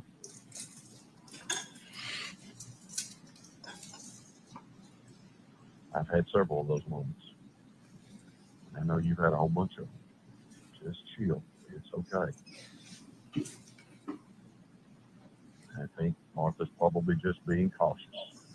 So it's okay. Well, Amanda called and she's coming out here in the morning. That fire investigator's coming out here. The one that Manny hired. Say that again. The fire investigator that Manny has hired is coming out here in the morning. Okay. I didn't hear this. I just heard fire. I didn't hear investigator. Well, about Martha. Martha doesn't completely know about us, If the kid said something to your mama and your mama said something to her, she at least hasn't brought it up to either one of us. But well, too, she's got to wondering why that they're coming and talking to you too. Exactly. So if that's true, then that makes complete total sense. That that's what she's thinking about. So she's going. Well, what did she tell you when you went over there the other day? About what? About me leaving. About me leaving. Oh, Tuesday? Mm-hmm.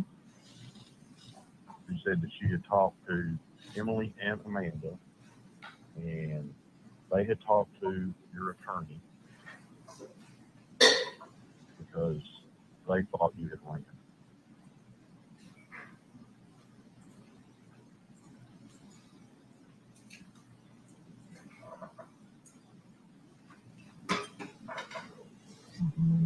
She had said something to, So that's what she said.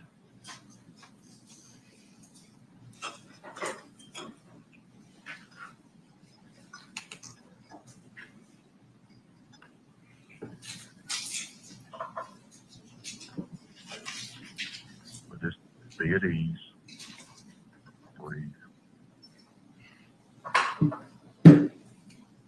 Like you told me. Think about the good times. Okay? Put a good thought on there every now and then. Okay? I just see you have voicemail on this one. Yeah.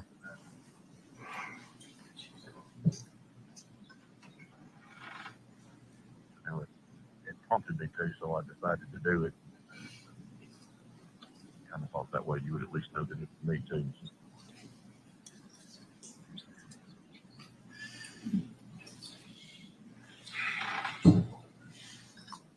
So did they say anything to you about coming back? No. But I'm certain that they will. Did they say anything to you about being the text that were on me? Did they what? Say anything to you about being the text messages that were on me? No.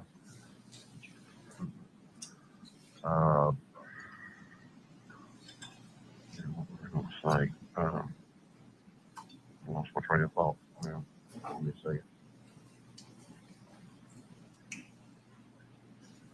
Trying to think what they had said, but no, they didn't say nothing about anything. You know, I apologize for all the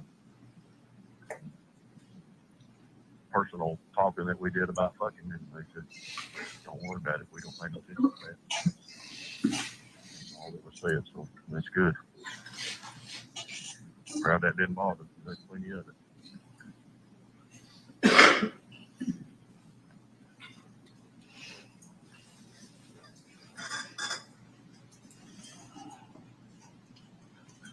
Yeah, she is home. You know what that is? And she said that Emily and Amanda both had called, and especially that Amanda was so tore up. So when she's talked to Emily, she's been just very, it's kind of matter of fact about things. But she told her that she ought to get in her car and go down there to see you this weekend. Take a look at it. That Amanda was really torn up.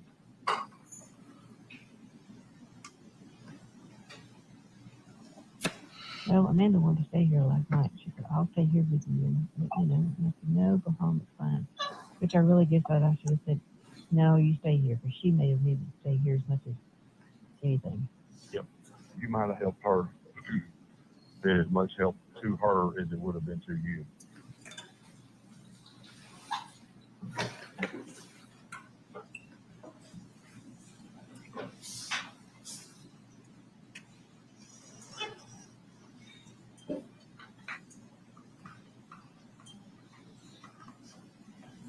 I don't know whether Martha James is trying to get me where I don't trust you.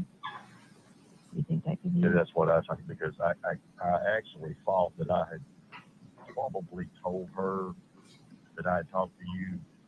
I'd said I talked to you this and that, and this and that. Thought about not just in the last few days, but over the last few years that we had talked about this, and we talked about that. Because she would bring up things, and we would talk about it. And I was like, yeah, and I thought about that. But, maybe Martha was, I thought you didn't need to be talking to that rest of our.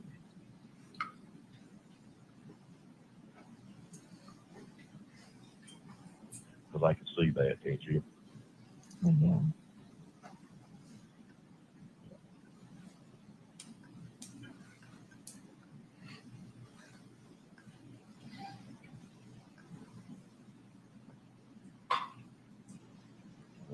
That'd be just exactly what her and your mama both would say. Mm-hmm.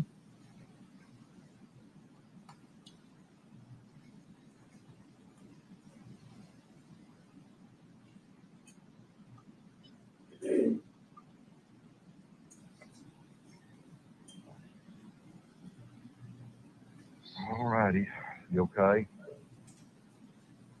Can you breathe? Mm-hmm.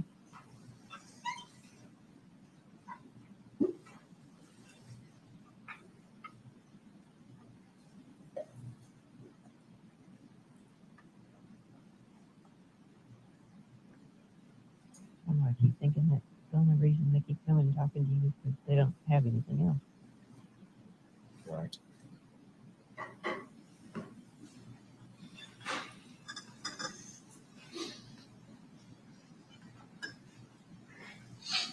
What to believe.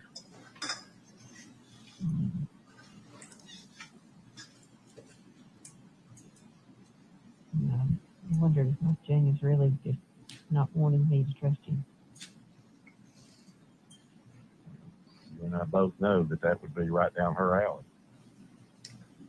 You know that.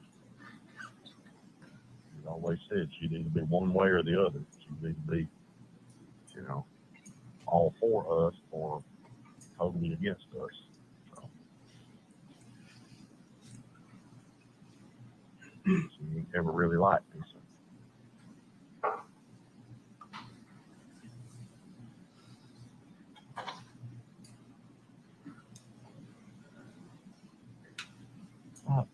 Tuesday, I thought I would handy come when you unglued.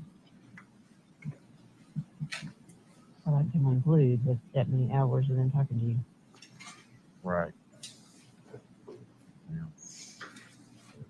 It wasn't as long as it seemed like it was. But don't fret over it. Just, you got to take care of you, and you got to just chill and be calm.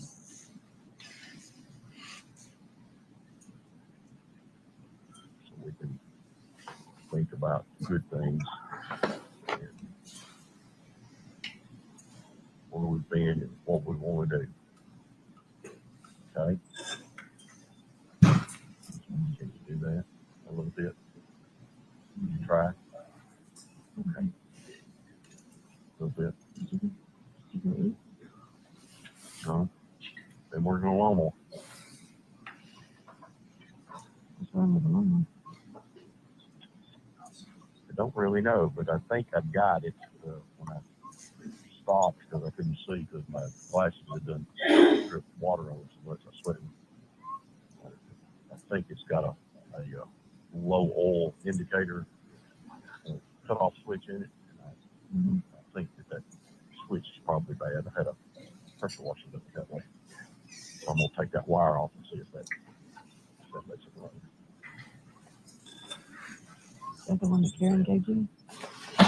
Yeah.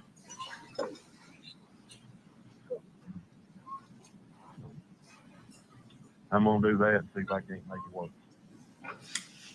I will buzz you again. Okay?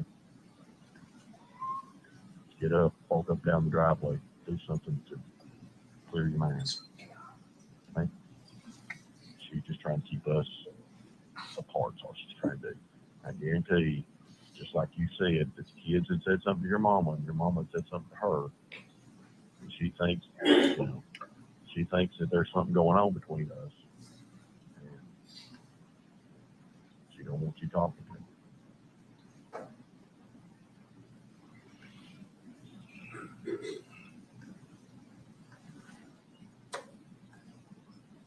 That's all it is.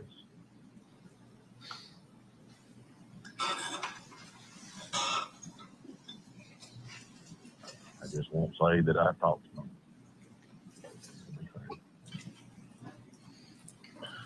And don't tell her you talked to them. Okay? I get it. True. Huh?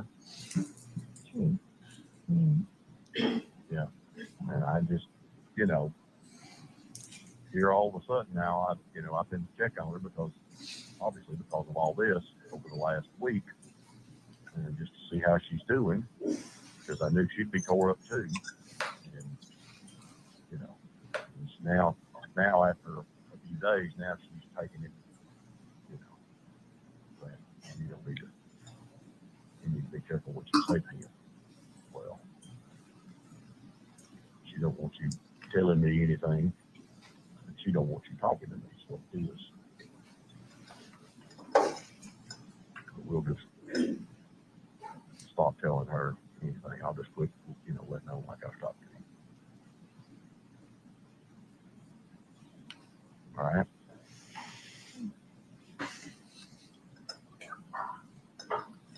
all right, baby.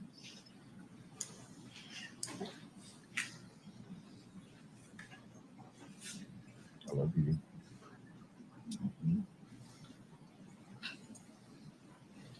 Sure. Okay. I'm counting on that.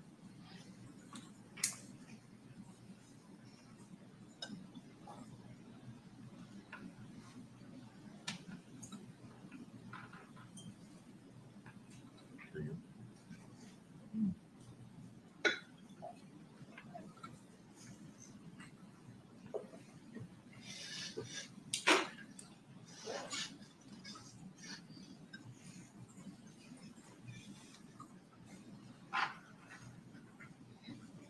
And then you spunk and you talk now, okay?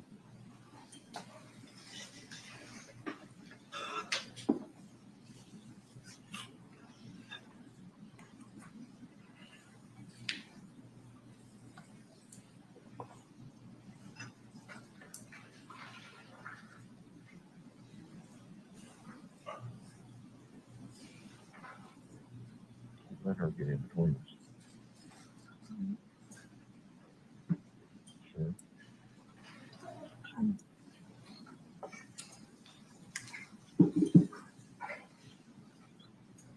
She's just doing what Martha would always have done.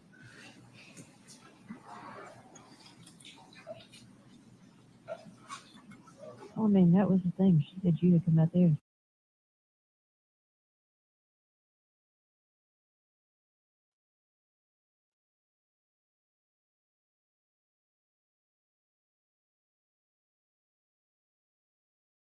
So that was a possibility.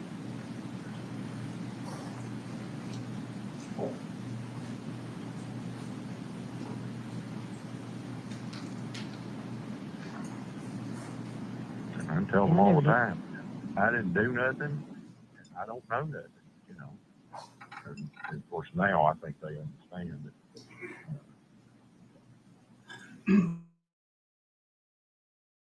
I was that week, you know.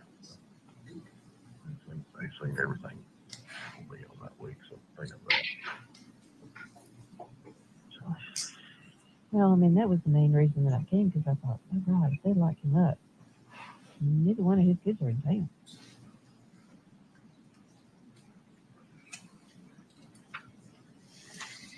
No, but I bet it wouldn't take them long to come back, would it? Hey, Anderson helped me.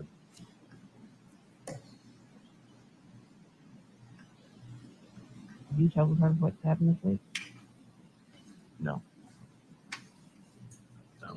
They don't need to worry about what's going on. They're trying to have a vacation. Andrew's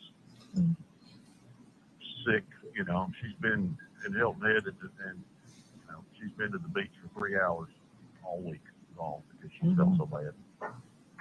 She spent most of her time in bed. I mean, bless her heart, last week she had her tonsils out. That's one of the hardest things in the world on an adult.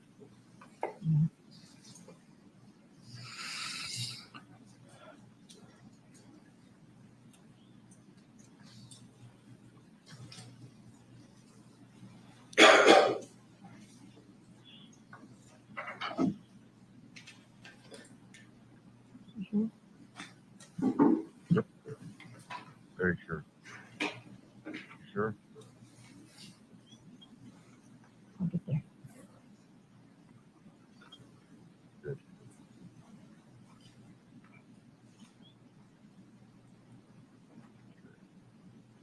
Yeah. You just answer the phone when I'm having a, you know, you're going meltdown. Need you to. Oh, yeah. Sorry. I thought you knew I was over here working on this shit.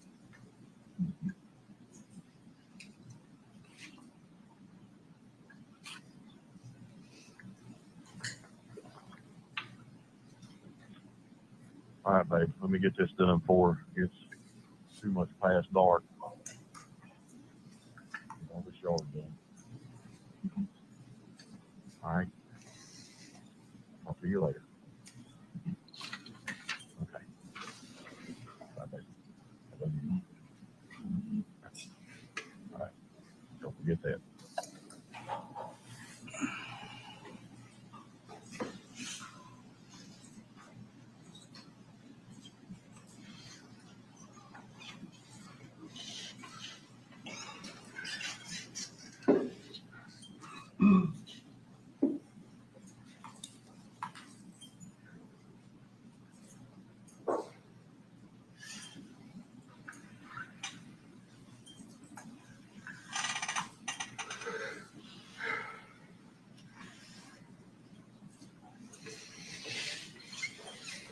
This time states we publish Collier 4.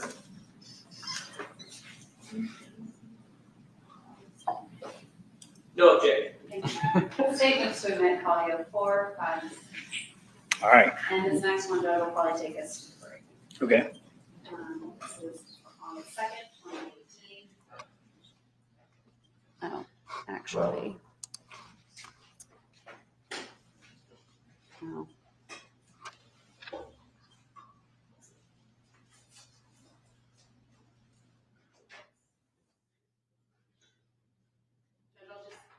That call's about an hour, so I will wait.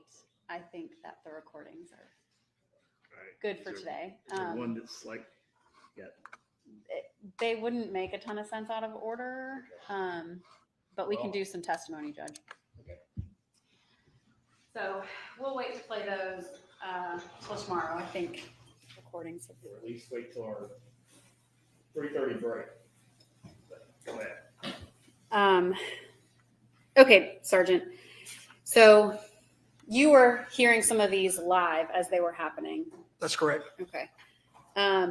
Specifically the ones where Mr. Barton tells Mrs. Farris about the recording. Yes. Okay. I want to talk a little bit about your interviews with Mr. Barton. At any point, because we've already talked to Sergeant Pope, we've heard from him, but I want to get your perspective on those interviews. At any point, did you threaten to harm Mr. Barton? No. At any point, did you brandish a weapon? No. At any point, did you, set handcuffs down on the table? No.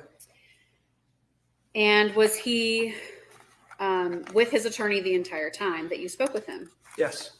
And at times, did you even speak with just the attorney, We did. Bobby Carter? That's correct.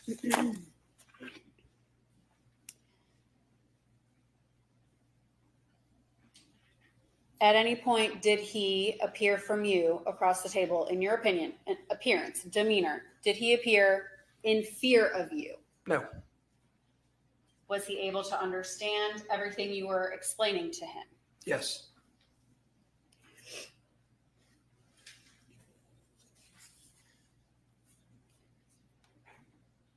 How long did Mr. Barton, how long were the Collios left on his phone? Or how long did he record her for? They were from this date, the 26th, until she was arrested, I believe. And I don't know if you know how many, but could you guesstimate how many total calls there were for a year? I know when we wanted to download them off of Collio, we had to buy a very large hard drive. There was a bunch. When you interviewed Mr. Barton, had you already obtained some returns for call detail record search warrants? Yes. What does that mean? Call detail records are incoming and outgoing calls from the cell phone company. Did you obtain, at this point, when you applied for search warrants for the call detail records, did you know Melody Farris's second phone number?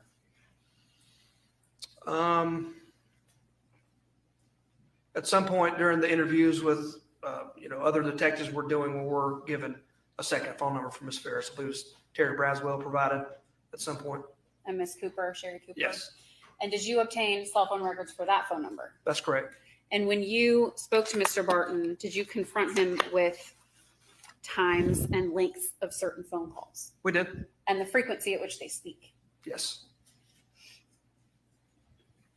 And is that what triggered him to sort of tell you about the nature of that call on the morning of July 4th at 2:20 a.m.? I think that was part of it, yes.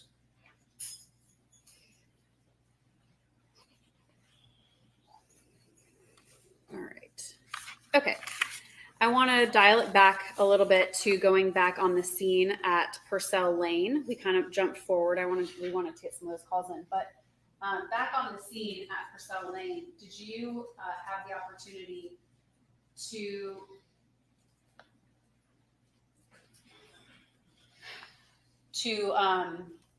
search the home and look for evidence within the home? I did at times, yes. Did you search the bedroom? I did. And when I say the bedroom, Melody's bedroom. Yes. Did you go through items in her closet? Yes. I'm going to pull up what's already been admitted. Did you locate some shoes? I did. Tell the jury about that. The search on the house was kind of winding down. I had been off-site either doing interviews. At some point, I had gone home and caught a few hours of sleep and came back. I was told that the search was winding down, so I wanted to do kind of a final walkthrough through the house. Since I was a lead detective, just to put eyes on everything and see if I saw anything out of place or something I wanted to see with my own eyes. I remember going into the study, the area they called the study, and the books just didn't look very in order. So I thought, well, one thing we're missing is a gun. So I started moving books around, just double checking to make sure. I ended up in the master bedroom, looking around in there. That's when I ended up in this master bedroom closet. Again, the whole house was very organized, and just out of my own curiosity, I started checking things just to make sure that we didn't miss anything. I'm showing you what's been previously admitted as Shaw 178. What is this? It's a shirt that I located in the dirty clothes hamper. And what about this shirt made you want to look at it closer? What appears to be bloodstains, and bottom left of the photo would be there, look like soot from a fire. So did you point crime scene to this t-shirt? I did. All right. And I want to talk about, it's already been previously admitted as, Shaw 191. What are we looking at here? That's a pair of shoes. And did you locate these shoes? I did. What made you want to tell crime scene about this pair of shoes? I recall wearing leather gloves, or not leather, I'm sorry, nitrile gloves, like doctors wear. That's what we use when we're searching stuff. These shoes just felt cold to me. Ended up, they were wet, like they had been recently laundered. And I want to pull up Shaw 206. What about this pair of shoes? I noticed when I picked these up, there was blood on the bottom of them. Suspected blood at first? Correct. Okay. What appeared to be blood. And then it was tested later, confirmed to be blood? Yes. And in Shaw 209, is that the spot that you noticed? That's it.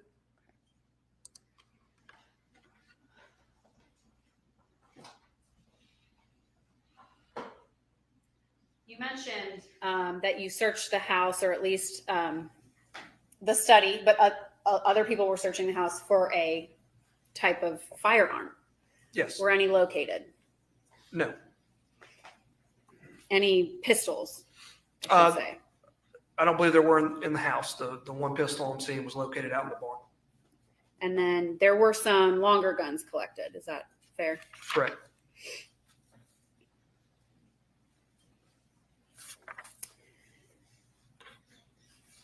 I mentioned that you had obtained call detail records for some phones. Talk about some of the other digital evidence that you obtained in this case through search warrants and other consent means, such as like Google or DVR or anything like that.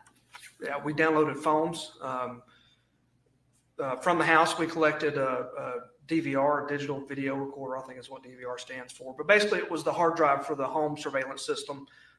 We had been told that the surveillance system had been damaged in the fire and hadn't worked for quite some time, but we took the DVR anyway just to make sure there wasn't anything else on it. We discovered that through Google, you could request geofence records. Should I go into explaining what a geofence is? No, I just kind of want you to list off the things that you applied for search warrants for. Search warrants for people on scene, their Gmail addresses, your phone backs up, Gmail or Apple or stuff like that. So we found a lot of Gmail records, and obviously we dumped phones. And what about cell towers? We did cell tower locations for requests for the local cell towers. And did you collect the CPAP machine? I did. Was that, tell the jury about how that came up. It had been mentioned several times about Gary's CPAP. People were looking for it to determine if he was home or not. They stated that he didn't sleep without it. He couldn't.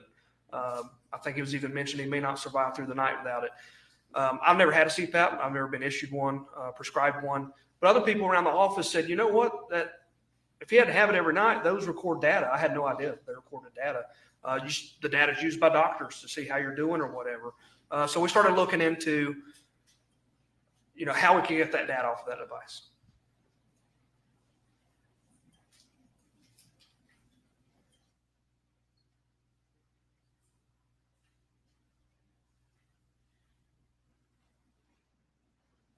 Your Honor, at this time, the state moves to tender Hayes 58, which is the raw CPAP data.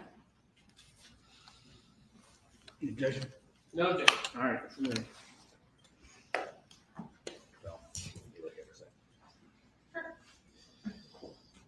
I think it's just the raw data.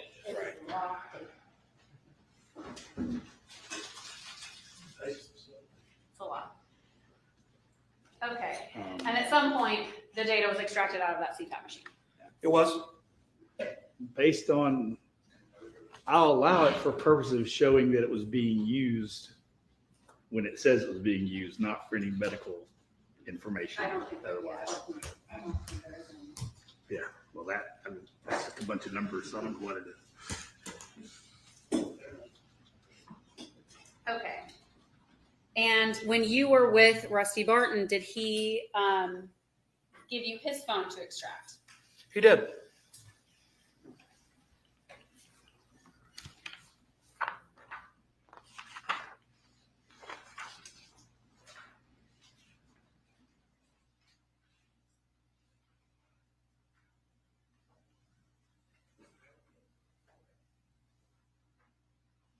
And did you get a search warrant to extract Melody Farris's cell phone? We did. Her actual physical phone that she had on her person? Correct. Okay. So when you don't have the physical phone, what can you obtain? You can obtain, call records, cell tower location data from the cell phone company. You can't obtain the actual data from the phone. Did you ever find a second cell phone for Melody Farris? No. You found one phone? Correct. Physically, okay. Yes. And that was the phone that she had in her interview room with you? Correct. And, and you extracted that phone? That's correct. At this time, the state moves to tender Hayes 7. It's a celebrate extraction report. No objection. And Sergeant, I'm going to pull up Hayes 7 for the jury. Whoops.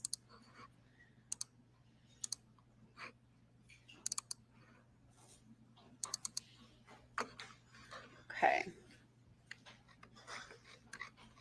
I'm scrolling to page 2. All right. And I'm going to show you up here. What is the title of this section of the report? Notes 2. Okay. And what is the date that this note, the created date under time? March 31st, 2014 at 6:47 and 18 seconds p.m. What is the content of the note? Crown XO.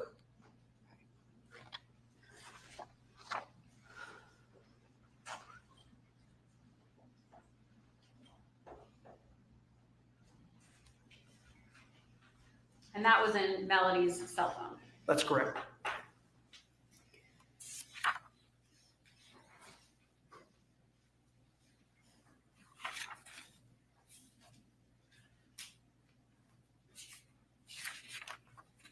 Going into Ms. Farris's interviews, what were some topics that you knew you wanted to talk to her about? That you were getting information about from witnesses on scene? Witnesses on scene had, stated that they'd seen her with 2 phones, believe she was having affairs, things along those lines. What about the equipment on the farm? Yes, we were curious about if she knew how to operate the tractor or anything like that, if she'd ever done it. Why is that? We determined through different sources that Gary was a large man. And we were trying to determine if, what means are available on the farm to get him onto the burn pile, if that's how he got onto the burn pile. What about placement of a tractor, parking of the tractor? Yeah, we were told by multiple sources that the tractor was in a spot that was strange. It shouldn't have been parked there. And that was from multiple witnesses? I believe so.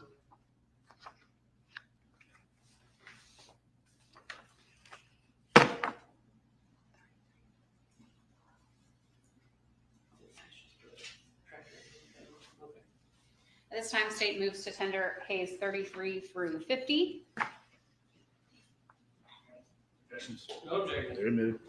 I'm going to hand you Sergeant, these photos of the tractor, of the equipment. I guess it's the tractor and the 4x4. I'm going to go through them with you.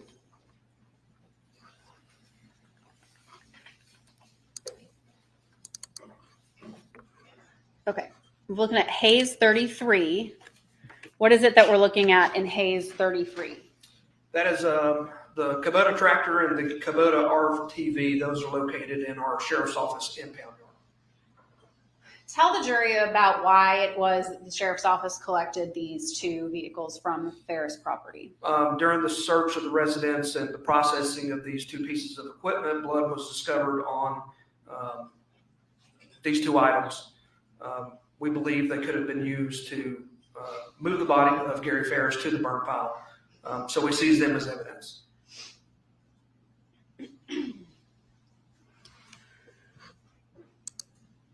What are we looking at here in Hayes 34? This was the start of my modeling career. I got to demonstrate because I am approximately 5'6", which is what it says on my driver's license. Some people say I'm shorter than that. This was to show that the seat was in the rearmost position. This is as far back as the seat would go, and I can reach the pedals and all the controls on the tractor. And we're just kind of scrolling through this. Hayes 35, Hayes 36. Is this the other? Are these the other pedals on the other side? Yes. So it would be the right side. That's correct. And are these the pedals that make it essentially go forward and backwards? Yeah, that's the C-shaped pedal, I believe. So my heel would have been on the back and the toe of my foot on the front.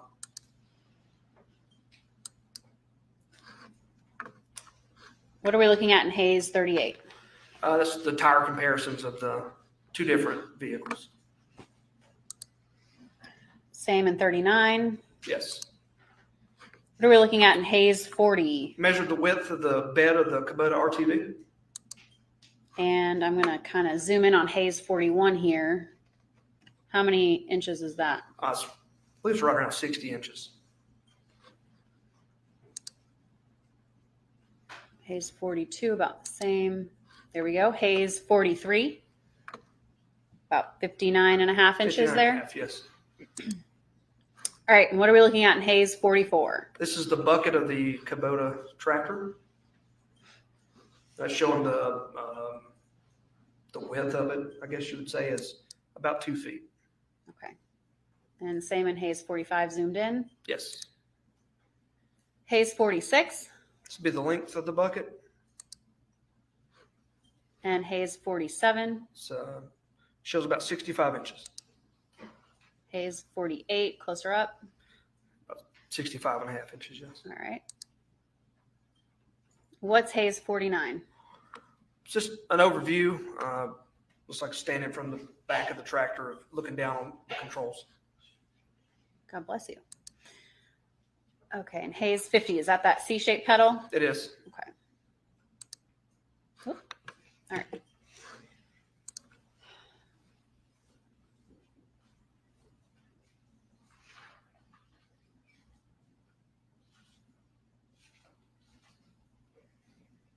So after the scene was locked down and you have spoken to Mr. Barton in Tennessee, what were some of the next steps in your investigation?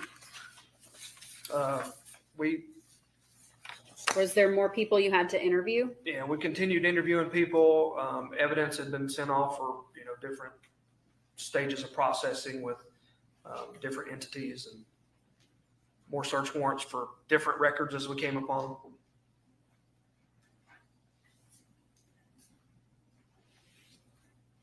Judge, I think this might be a good time to take a break.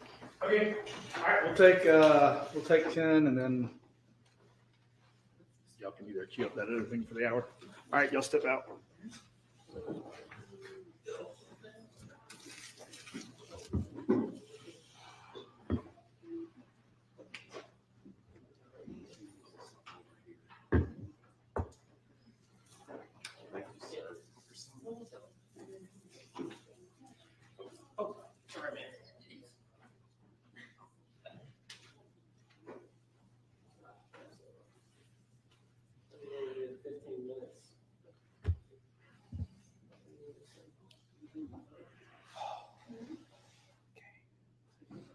About 12 different things up here.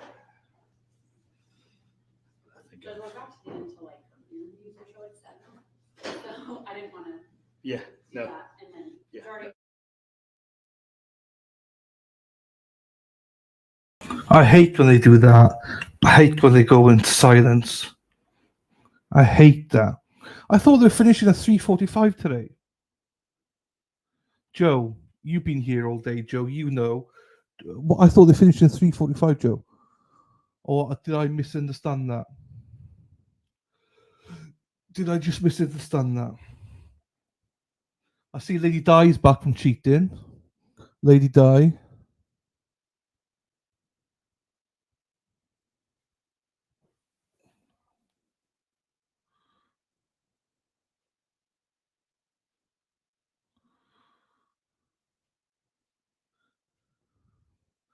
I'm just waiting for someone to clarify to see.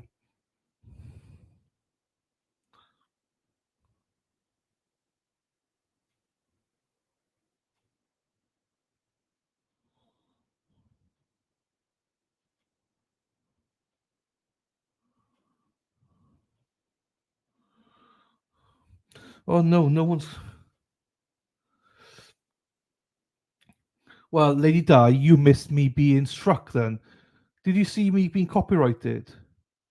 I got a strike, all because of you cheating on me. Did you tell on me? Was that it, Di? Lunch break video, I got stricken. Got a strike. I had to do a test and everything. Oh. Duffy, we love you too. It wouldn't be the same without you. Why is Duffy? What's wrong with Duffy?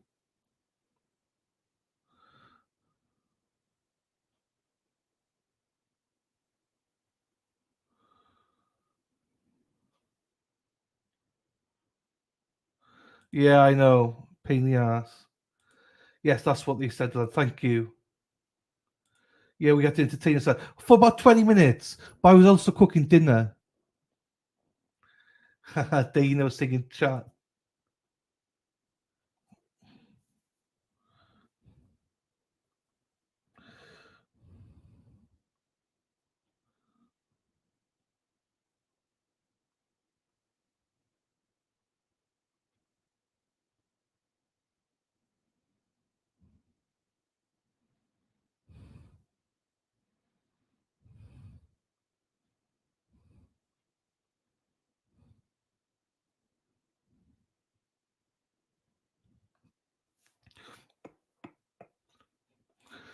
Listen, we're just loving on each other in your absence. Oh, big loves to you all. I'm a bit gutted though, Josie, because we did have like 75, 80 people in here. Then that fuck up cost me. We got about 45, 50 now. Don't swear. Where's Sarah P? Oh no, it's fine. It's fine. Sarah P. Sarah P. Sarah P. P. P. P. P. Sarah P. Zara P is lovely. Delan will investigate the strike and take retribution on the responsible parties. You may never hear from them again. I do not think that I am going to, because for this in this instance, Raoul, I don't think there's a point. I don't think there's a point in doing anything with it, because I've never had a strike like this before. So this is the most serious strike I've ever had, apart from my topless ones, but that was just people trying to say that I was, endorsing nudity and stuff like that. And I think when they also put a complaint on that I had children on with nudity, my niece was here and stuff, I was like, what the fuck? Apart from that, that is the first time I've ever had. So I've had it where they kicked me off stream before, but then I'm allowed to go back on. This is the first time they've ever kicked me off stream and then sent me a copyright strike and a course I have to go on, and said that I got 90 days of well behavior. If I do anything in those 90 days or any complaints, in those 90 days, I get stricken for a week. I lose my channel for a week. After the 19th of January, then I lose a strike and we're back to normal. But if I get another strike in between, I lose a channel. No pressure. There you go, Dana singing along. Thank you, Dana, for entertaining chat. Thank you, my friend. Also, we got Resist the Silence tomorrow night, people. So yeah, let's go support SC, Dana, and Tracy. Everyone remind them to behave. Thank you, Duffy. Hello, Miss Gold. H Gold, how are you, my darling? Nice to see you. As always, you were here earlier on. It's nice to see you back as well, Miss H Gold. It was a conspiracy. We lost 30 to 35 viewers. Unbelievable. About 80 viewers. Now we're down to like 40. That's a bit of a piss take. You know what I mean? Good, Miss Gold. How are you today? What causes a strike? Many things. As this instance was a video of my that I played. But it is what it is. I've had that before, but this is the first time I've ever had a strike for it. Also, a strike. You can get a strike for nudity, a strike for language. Like, look at Turtle Boy. He said something political. He lost his monetary rights. So that's why I bang on about please don't talk politics, because, it does have an impact. If I said something or somebody complained, he could have a strike. No, Delan, Daffy, don't worry. We'll still find you, Daffy. Don't you worry, my darling. You still got my FaceTime, yeah? Daffy, you still got my number.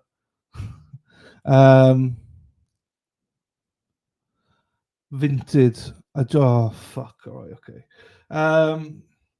Miss H. Cole, we're doing well, thank you. How about yourself? Road High Street. Delan, we will behave till he forgets he's muted. I know. Hey, you, Gary. Rusty probably talked to you too. He looked really bad today, didn't he? Does it not tell you why? Yes, it told me. I read it out. I don't remember what it was now. Your content was warning. Your content was removed due to a violation of our community guidelines. You received a warning. You complete or fine. It did tell me, but because I've done the test, it's gone. It's because I played the video without their permission, basically. So, if Delan holds his mouth wrong, YouTube will react. Oh, they're back. Shit. Oh, they're not. But there's no audio, people. It's them that has got no audio, not me. Before you start. Oh, here they come. Don't be sorry. I know that can't be everywhere, Miss Gold. Oh, they're back. No, they're gone again. All right. Also, I was going to give you kind of an update on where I think we're heading, just kind of to give y'all some idea on how to how y'all can plan the rest of your lives a little bit.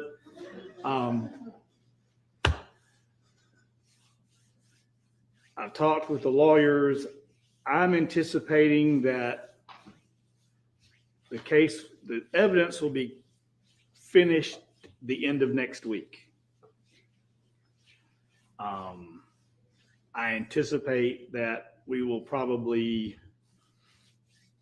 the lawyers have asked if we do finish with the evidence Thursday-ish of next week, not this week, that they be given a day to prepare closing arguments, which I expect are going to be lengthy and probably 2 hours each side. And the last trial that I just wrapped up before we start with y'all, if both sides do 2 hours, my charge to y'all is going to be 45 minutes. There'll be multiple breaks in there, so it's going to take most of the day for charge and closing. So I anticipate my best guess at this point is that will be Monday, November 4th.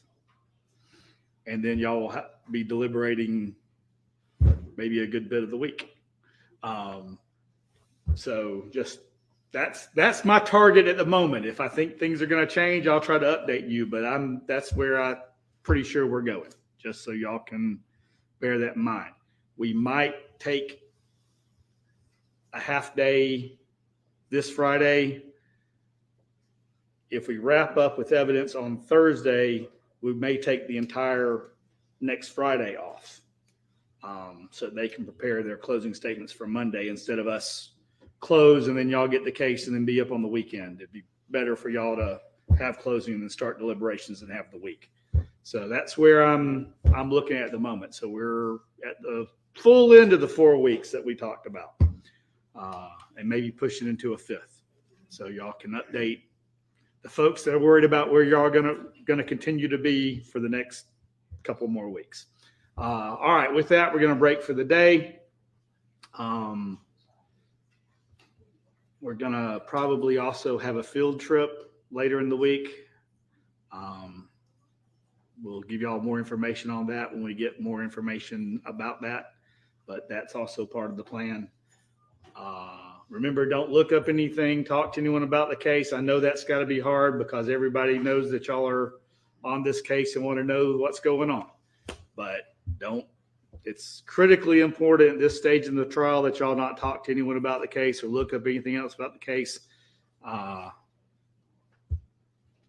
And remember everything else that I've told y'all not to do. All right. We're going to start up back in the morning, same bat time, same bat channel. All right. With that, y'all can be excused.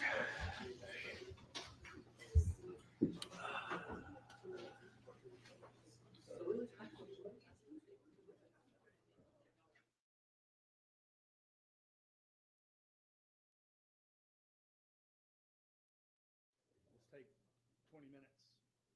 And I'll come back.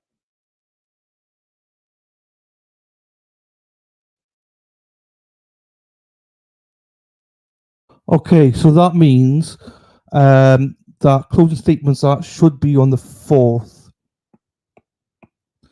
of November. The 5th of November, we're going to be on trial watch, which on the 5th as well, I hope he doesn't mind. I know he doesn't mind me announcing it. On the 5th, I will be on Resistance to Silence that evening.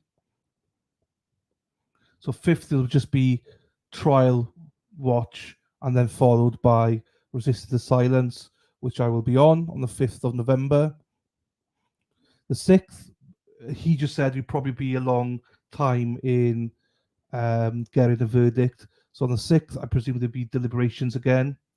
And we have Sean El Jefe McDonough coming on the 6th. And also we've got Karen retrial. I'll be honest with you, when the Karen retrial's on, that's what we'll be covering. And then if there's a verdict here, we just need to shut the fuck up. So, no one spoil it.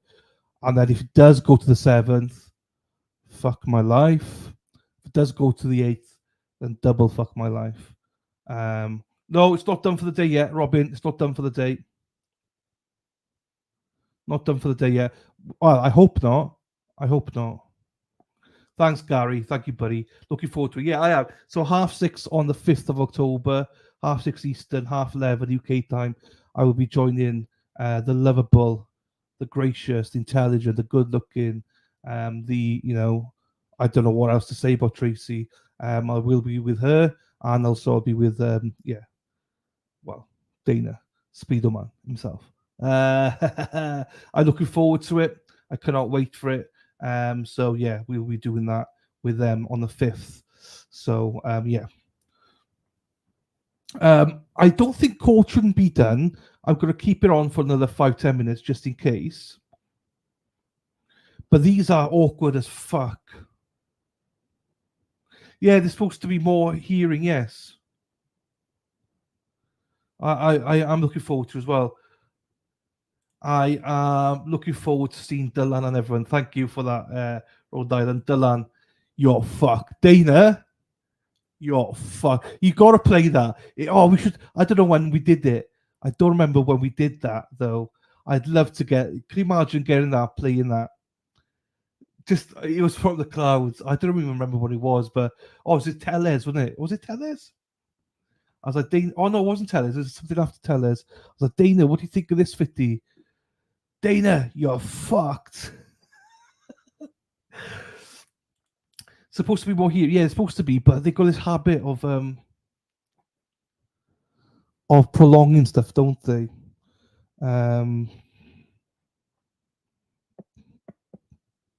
Prolonging stuff. Yeah, I think it was after Tellez as well. I'm lost. I am with everything. I'm completely lost. Oh, no, Tracy's gone. Fuck. If Tracy was to comment now on this stream, then I could find it for you. I could find the exact video. Try and get Tracy one day to comment and remind me to look for it, because then I can find it for you. Because I can see what comments she's made when and stuff like that. And it's easy to find it with her because she hasn't made as many comments as you. There you go. If she does that, then happy days. No, Corn Pope. How are you doing, Corn Pope? So what's happened is this. Jury gone home for the day, and there's a hearing going on right now, I presume, about the additional evidence that's been submitted. Information-wise, then fine. It is estimated that they will rest on the 1st of November. Sorry. They will be finished with testimony on the 1st of November. Closing statements are scheduled for the 4th. And then they're going to have 2 hours each, and the judge is going to have 45 minutes. So that's most of the day.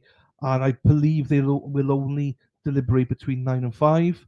That means the judge, I think, thinks that it will go on to about Wednesday, Thursday for a verdict. Just to let you know now, I might not be here to stream on Friday.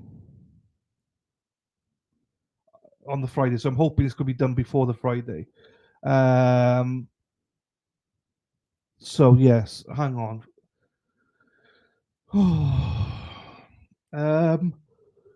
Oh baby. Oh, hang on. Let me just do this now.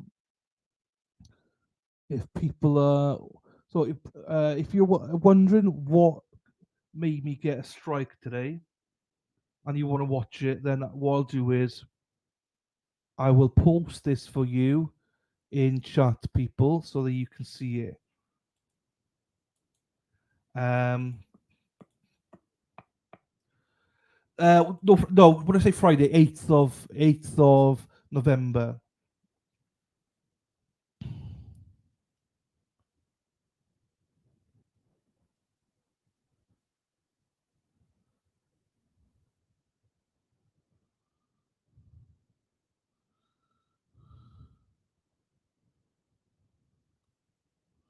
Eighth of November, I'm not available. I could go live, but yes, it's a waffle drinking bitch. Yes.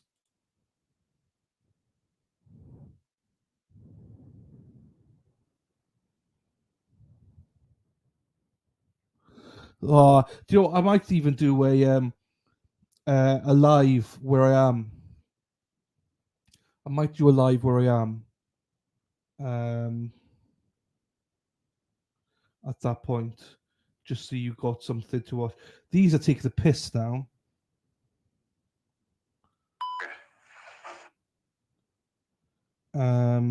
Share.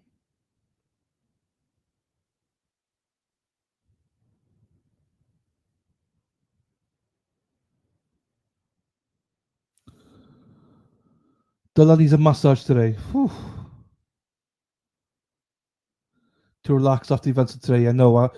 You won't believe me. I've had a shit day today, everybody. So, yes. When you for a copyright strike earlier, I told you to get your waffle drinking ass back in here. When you got a copyright, I know. But don't worry, I might do a live where I am on the 8th. I'm actually taking a bit of a holiday. Just for the weekend. I'm taking a bit of a holiday. Oh, hey, Dana's handsome is what he told me to. Fuck's sakes, Tracy. Tracy, let me check this. Channel activity. Dana, you're fucked. I'm just trying to find this. Here we go. I got it. Dana, I got it. I got it. Thank you, Tracy. Paste. That's the name of the stream, Dana. Nice. I didn't tell her to say that. Dana. I might do a remote live, but it'll be short. You know, I'll be on 5G. Do you know what I mean? So I won't be. I might film some of the activities I'll be doing on the weekend. I might do a few live ones, but I might do a little vlog from it as well. And he's all yours, Tracy. Right, that was it. So Dana, if I find that, there you go, Tracy. The strike seems excessive, but I guess it is low ground. I think it's because it was a video that someone they obtained from someone else. So now that I've taken the test, the policy test, basically the name of it was third-party content, is what they got me on. So yeah, I cannot violate it for 90 days. Otherwise, I won't be able to do things like upload, post, or live stream for 1 week. So yeah, at the minute, I got no strikes because they're taking it off. But if I violate the policy again within 90 days of completing the policy training, you'll get a strike. So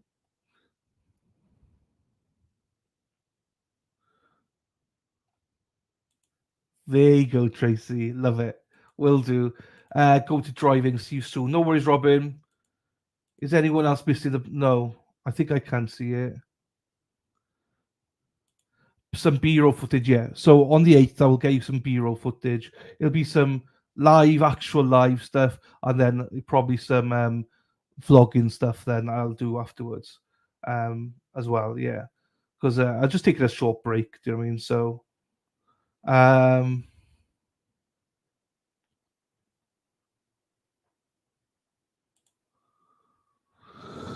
oh right. So let's hope to whatever that this is done by the 7th.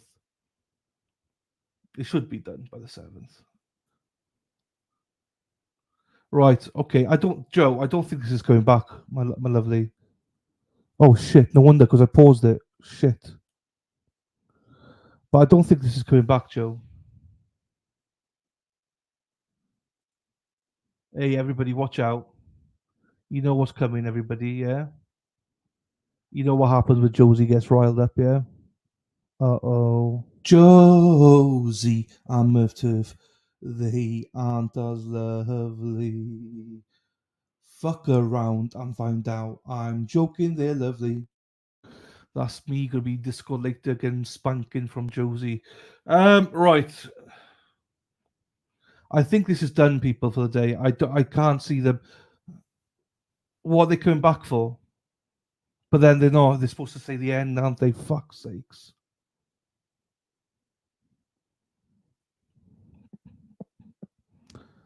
Fuck sakes.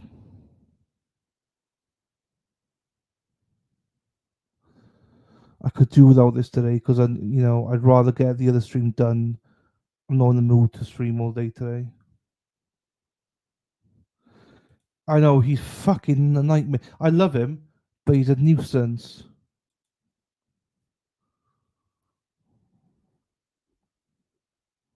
As soon as I stop it, no fucking doubt they'll come back on. No doubt they. Oh, also.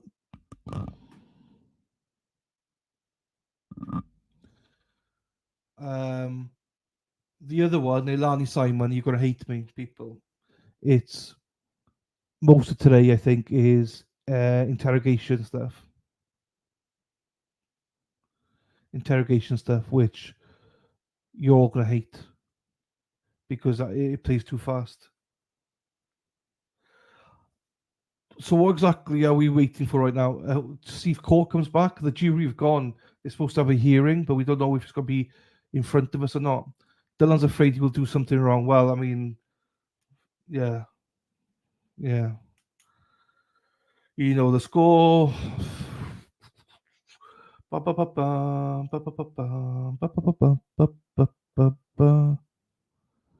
Judges can't one post up. No, it's fine. We're not sure either. That's the thing.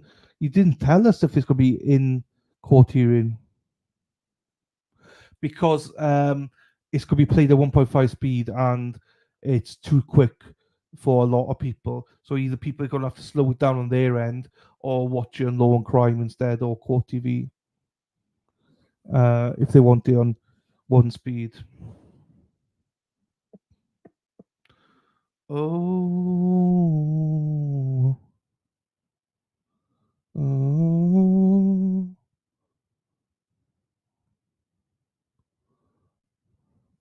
I think we're just going to have to go over. And if it does come up, I'll just stop that and play this. Because otherwise, I'm going to be sitting here for ages. Right. No worries. I'm starting another stream now, Lil G. I'm starting another stream. So the Lani Simon one. But I promise you, if this does come back live, we'll watch it on that one instead. Because I just don't want to stay. Right. I'm closing the stream down. Right. See you all over the Lani Simon one. You should all get redirected. If you don't, please go to my channel.